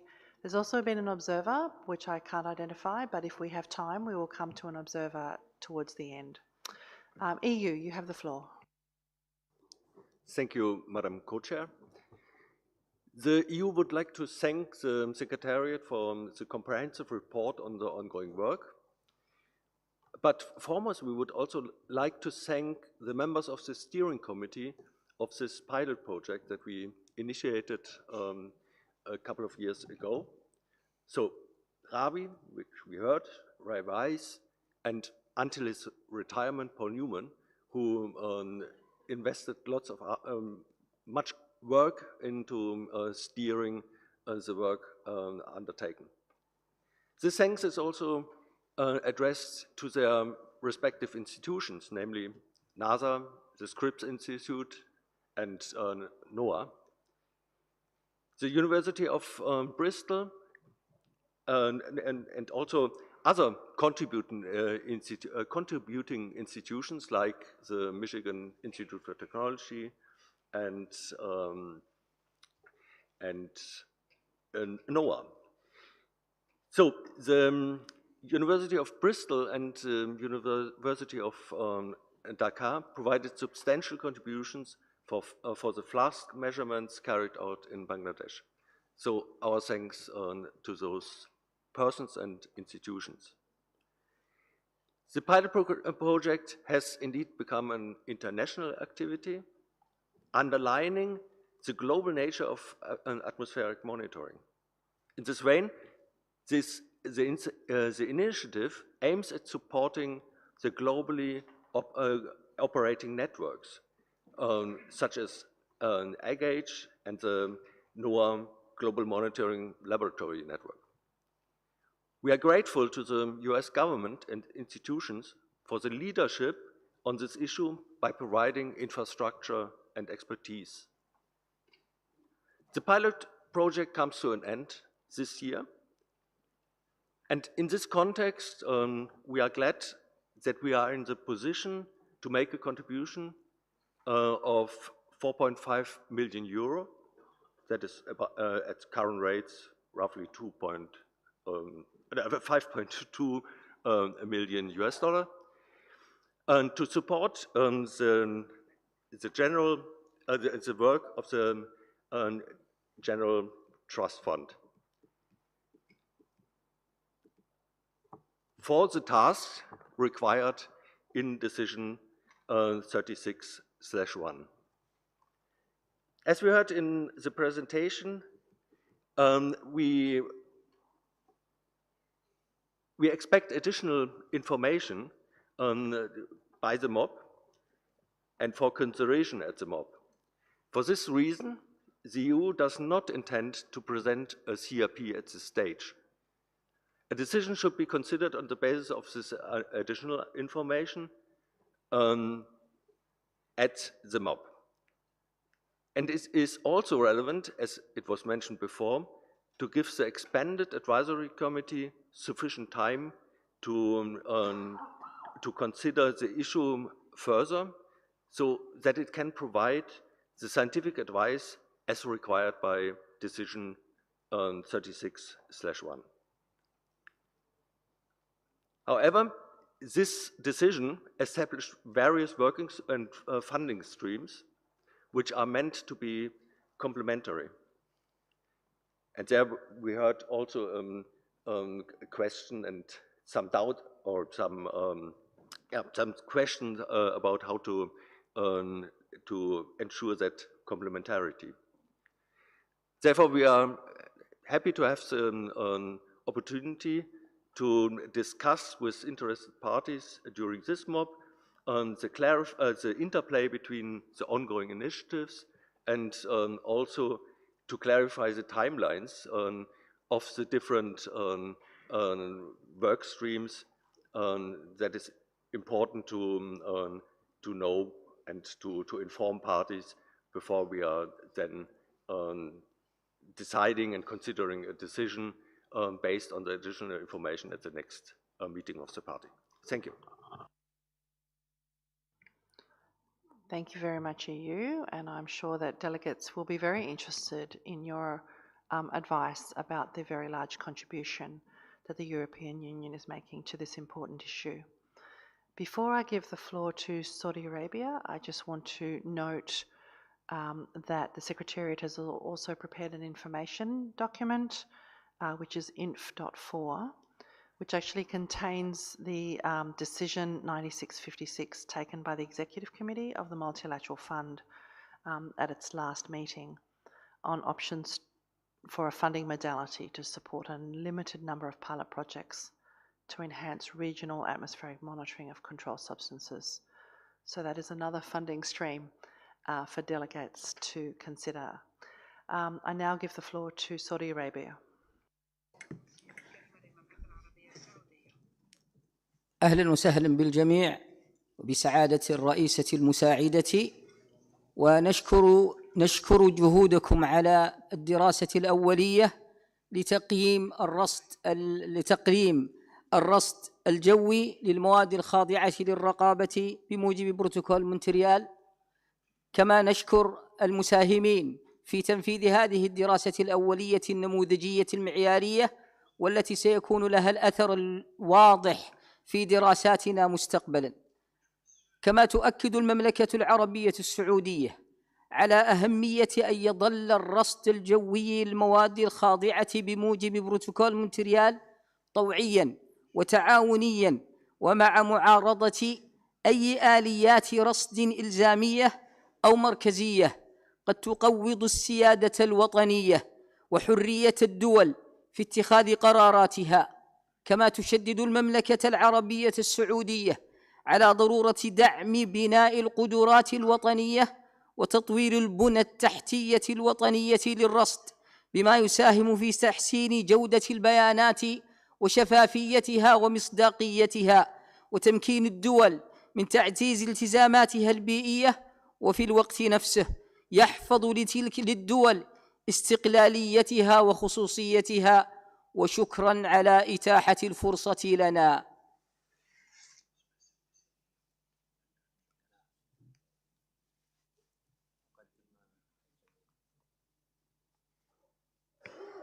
Thank you very much, Saudi Arabia, for your observations. I now turn to the United Kingdom. Thank you, Madam Co-Chair, and thank you to the Secretariat and the Advisory Committee for their work and the comprehensive presentation on this important matter. The UK remains committed to enhancing global atmospheric monitoring of controlled substances, and we are really encouraged by the progress made in this area, including the allocation of $400,000 at the 36th meeting of the parties, the EU-funded project, and the ongoing work at the Executive Committee on the development of a funding modality. Given the range of initiatives currently underway, we note the importance of having clarity regarding the scope and objectives of each initiative. This point has already somewhat been flagged by the distinguished delegate from Canada and addressed by the distinguished delegate from the EU, but we would like to emphasize that greater clarification will provide assurance that initiatives are aligned, collaborative, and avoid duplication of work. Furthermore, as highlighted in the presentation from the Advisory Committee, the UK also wishes to re-emphasize the critical role of equipment calibration. The calibration of monitoring equipment is essential in ensuring the accuracy, consistency, and comparability of atmospheric measurements across different sites and over time. Without regular calibration, data integrity may be compromised. We therefore urge parties to explicitly consider the long-term funding and sustainability of calibration efforts in addition to identification and development of new monitoring sites. In this context, the UK would welcome the establishment of an informal group to explore potential next steps on this very important matter. Thank you. Thank you very much. I still have two parties on my list, which is, three now. Australia, United States of America, and Canada. So I turn the floor to Australia. Thank you, Co-Chair. We note with appreciation the updates provided by the Secretariat in relation to the work on atmospheric monitoring, both in the issues and for discussion document and in the oral report just provided, and also the presentation from Dr. Ravi Shankar. We look forward to receiving the final report of the EU project being implemented in conjunction with the Ozone Secretariat at MOP37, as it should include some valuable insights to inform further work being undertaken both inside this forum and outside. We also appreciate the expeditious work of the ExCom in moving forward with the direction provided by parties last year under Decision 96/56 on it undertaking on some pilot projects for regional atmospheric monitoring regarding controlled substances.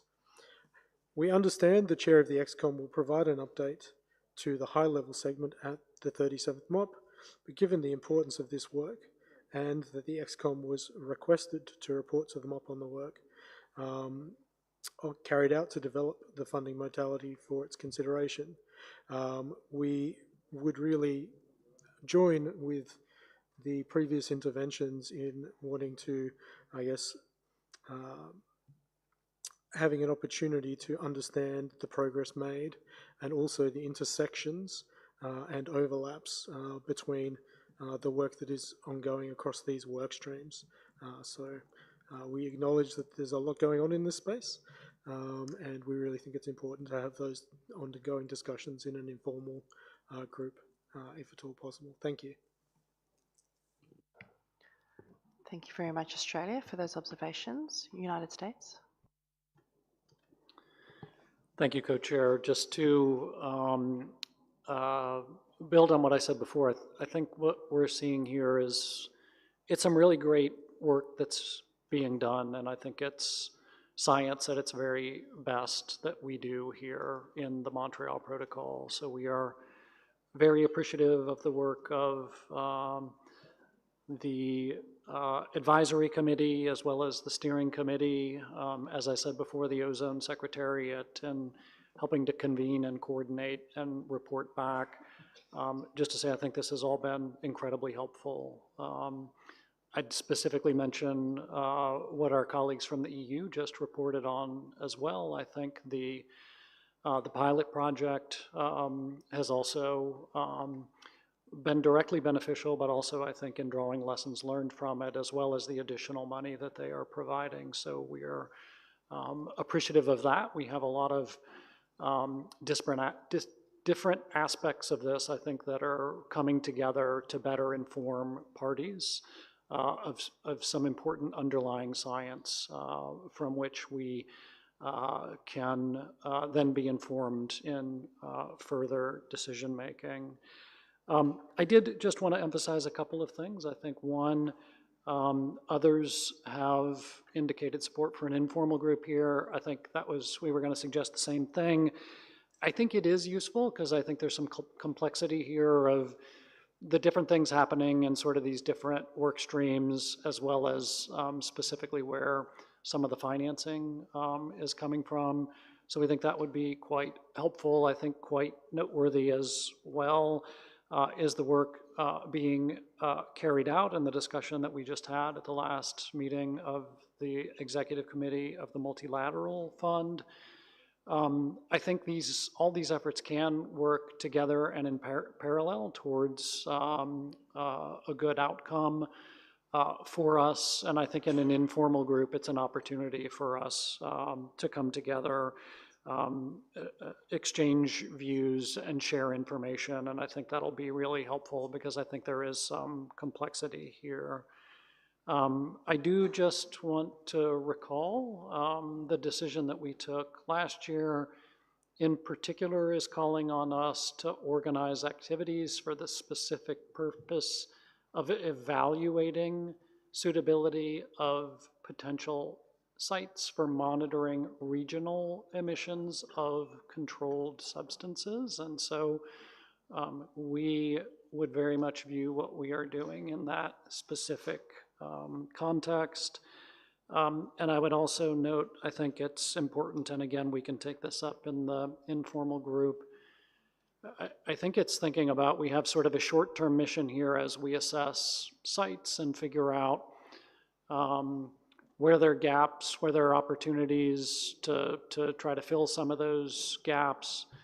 At the same time, we will need to think about the long-term sustainability of the efforts we undertake. I don't think it's helpful to have a short-term solution that that doesn't allow us to find monitoring sites that will have the technical competence to undertake these measurements, which are very demanding technically.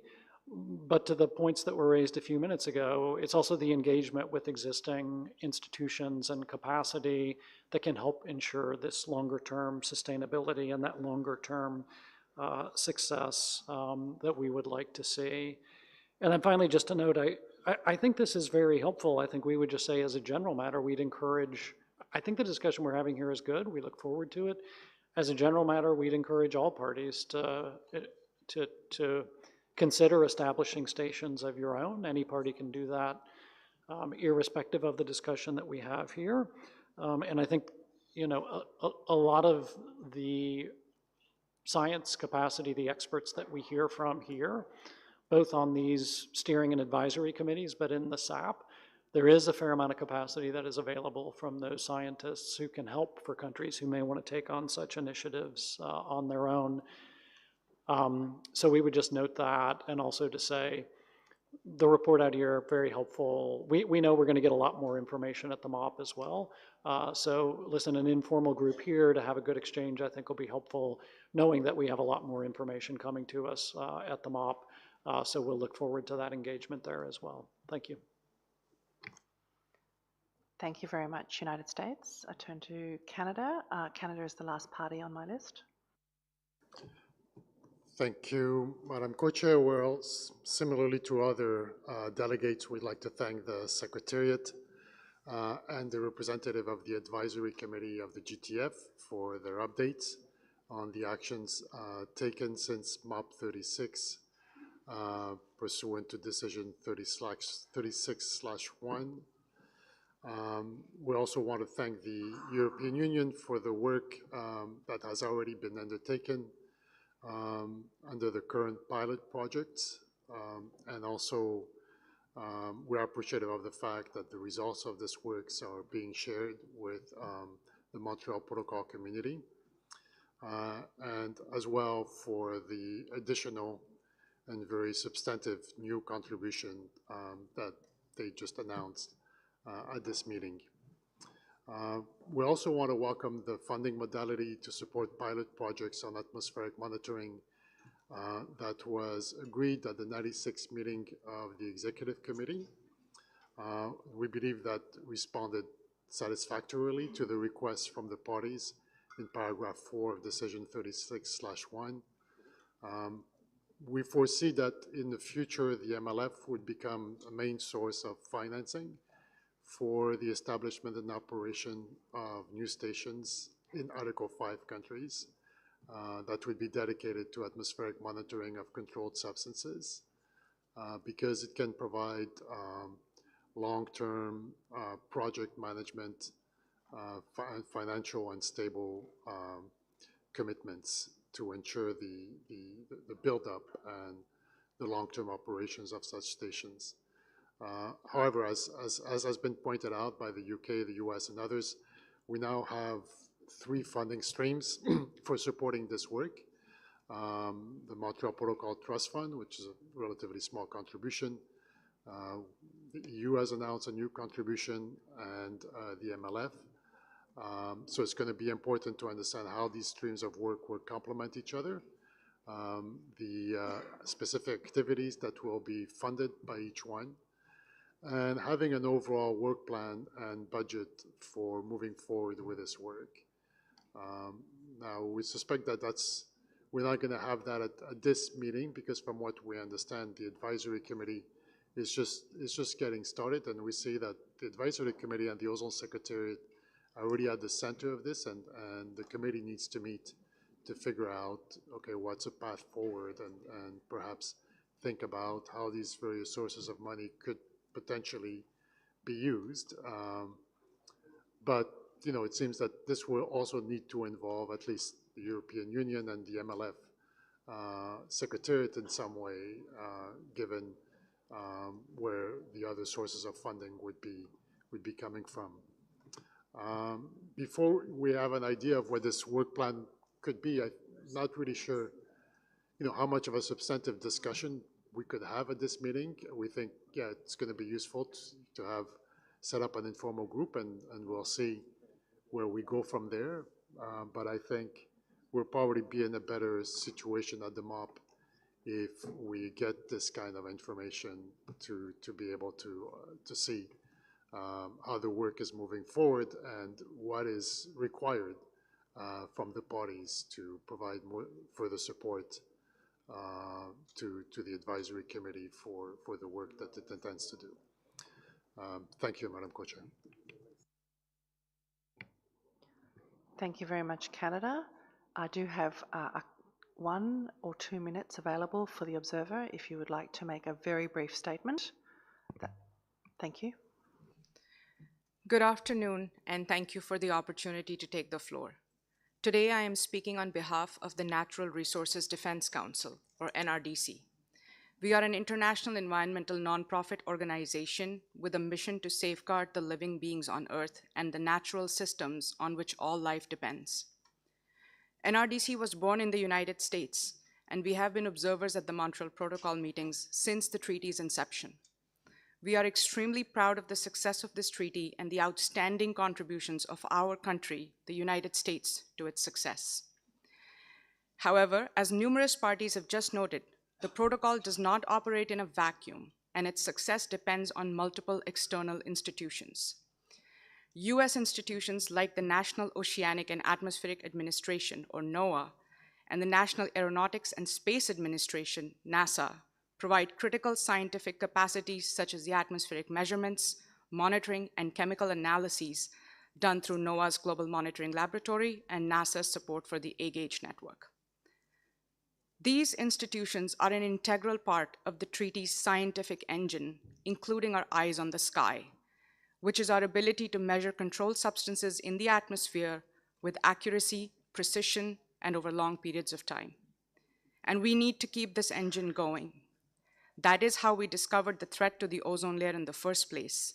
And continued monitoring capacity is essential for our understanding of evolving dangers, effective remedies, and for judging the success of the protocol.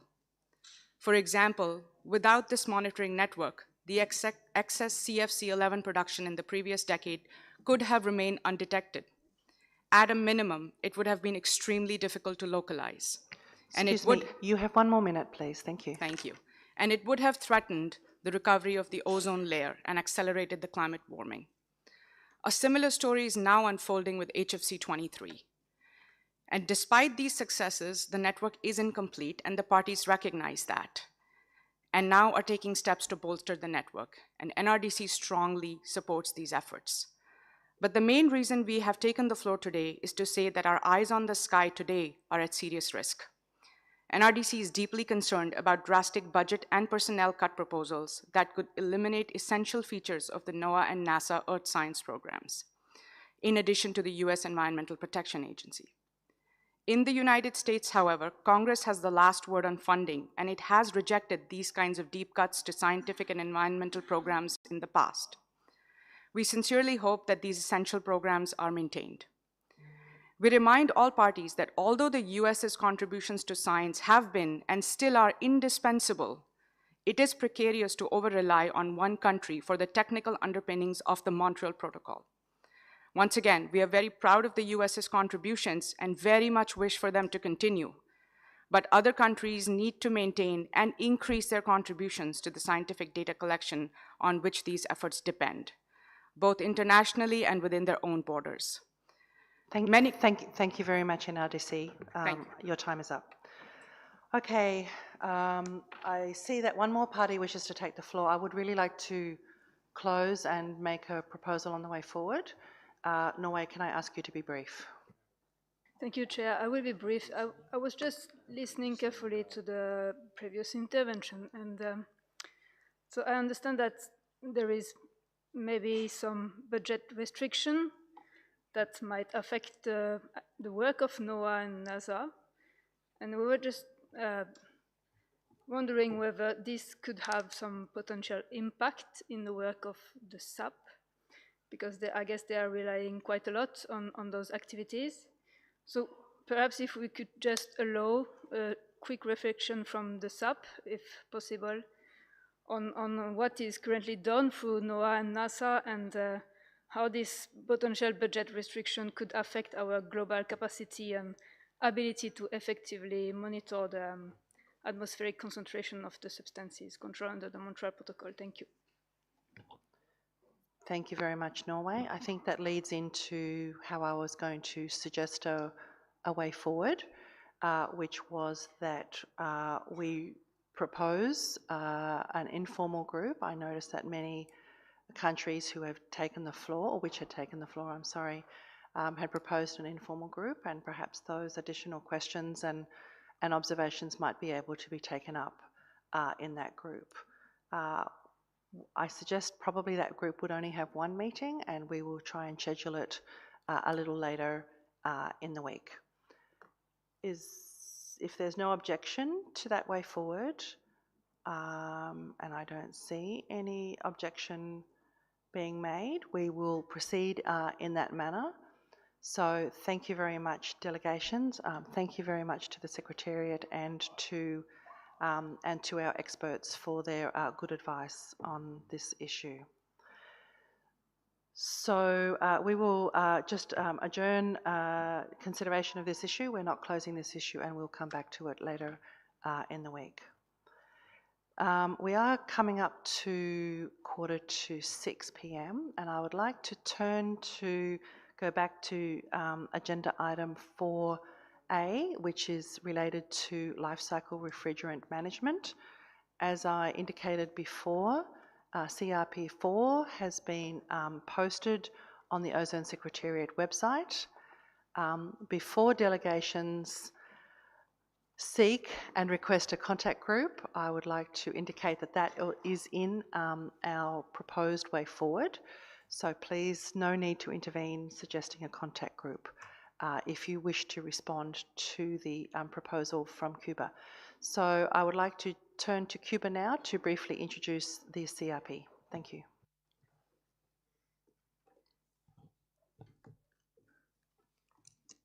Muchas gracias, distinguidos delegados, colegas. Me permito presentar brevemente el documento titulado Decisión Preliminar sobre el Desarrollo de Estudios y Estrategias para encontrar soluciones a mediano y largo plazo ante la acumulación significativa de inventarios de gases refrigerantes en los países del artículo 5. Este documento recoge los avances logrados al Protocolo de Montreal en la protección de la capa de ozono, pero subraya los retos persistentes relacionados con la acumulación y gestión de gases refrigerantes con alto potencial de calentamiento global. Destaca la preocupación por el creciente uso de estos gases, el riesgo de emisiones por fugas y la falta de capacidad tecnológica y económica en muchos países para su destrucción o reciclaje adecuados. La propuesta busca que la próxima reunión de las partes mandate al panel de evaluación tecnológica y económica a realizar un estudio detallado sobre la acumulación de estos gases y las capacidades existentes para su gestión, así como estimar los costos y necesidades de fortalecimiento de capacidades en los países del artículo 5. Además, se alienta la cooperación técnica y financiera internacional para avanzar hacia una gestión ambientalmente racional de estas sustancias. Invito a los presentes a considerar este documento como un paso clave para fortalecer la respuesta global ante este desafío ambiental y climático. Muchas gracias. Thank you very much, Cuba, for introducing the CRP. As I indicated before, I would like to propose a contact group to consider the CRP. There were many comments already made by delegations when this issue was more generally discussed earlier in the day, or was it yesterday? It was today, it was this morning. So I would urge countries to keep their comments brief. Chile, you have the floor.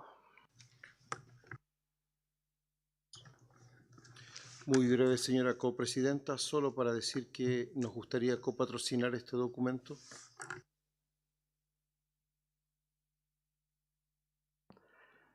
Very brief. Thank you, Chile. I'm sure Cuba will be grateful for your support. Are there any other delegations wishing to provide brief responses? We do have a few minutes available.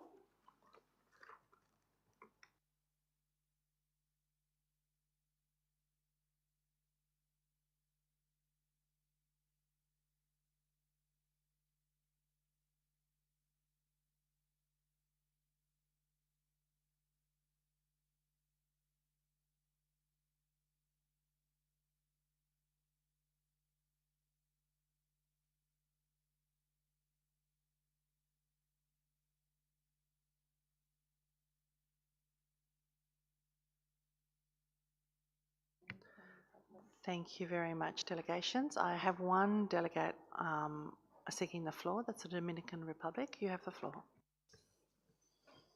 Sí, buenas, muchas gracias. También quisiéramos darle el copatrocinio a esta opción de Cuba.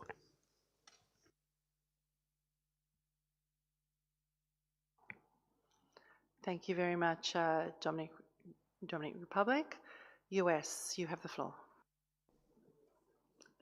Thank you very much, Madam Co-Chair. And while we appreciate that you drew our attention to this because we were very engaged in listening to and being a part of the last discussion. We are only just digesting this draft decision, and I know you are interested in setting up a contact group, but we probably would need some time to digest this and perhaps get our thoughts around it. But a few just maybe brief initial reactions as the framing of this to us seems somewhat odd because this is not a compliance obligation. LRM is not a compliance obligation. So for us, we think the framing here might be something we want to think about. We find that to be a bit odd, as well as some of the differentiation within this. I mean, for us, this is requesting information from parties, all parties, so the framing there also seems a little bit off for us. So we would like to reflect on this a bit more, but our initial reaction is that for us at least, there may be some interesting topics here that we could certainly discuss, but we would want to be careful that it is framed in a way in which it is clear this is not a compliance obligation. Thank you very much, United States, for taking the time to briefly review it in light of the short time since it was posted. Are there any other delegations wishing to take the floor? I don't see any wishing to take the floors. Is there any objection to the proposed way forward, which is to establish a contact group to further discuss this CRP? I don't see any objections with that way forward. So thank you very much, delegations and colleagues. So we will be establishing a contact group to look at this particular issue. Our conveners, our very kind colleagues who have agreed to be conveners for this contact group are Maureen Godfrin from France and Sergio Marino from Mexico. So thank you very much for your assistance with this. We propose this contact group meet perhaps for the first time, well, it will be for the first time at 6:15 tonight.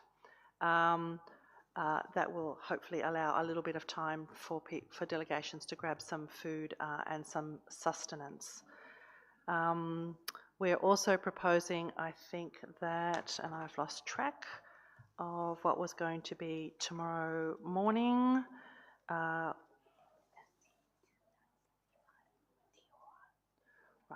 We were going to suggest that the contact group on the terms of reference for the replenishment study meet tomorrow morning at 8:30. Both of these meetings will be in room CR3. So, are there any messages from the Secretariat?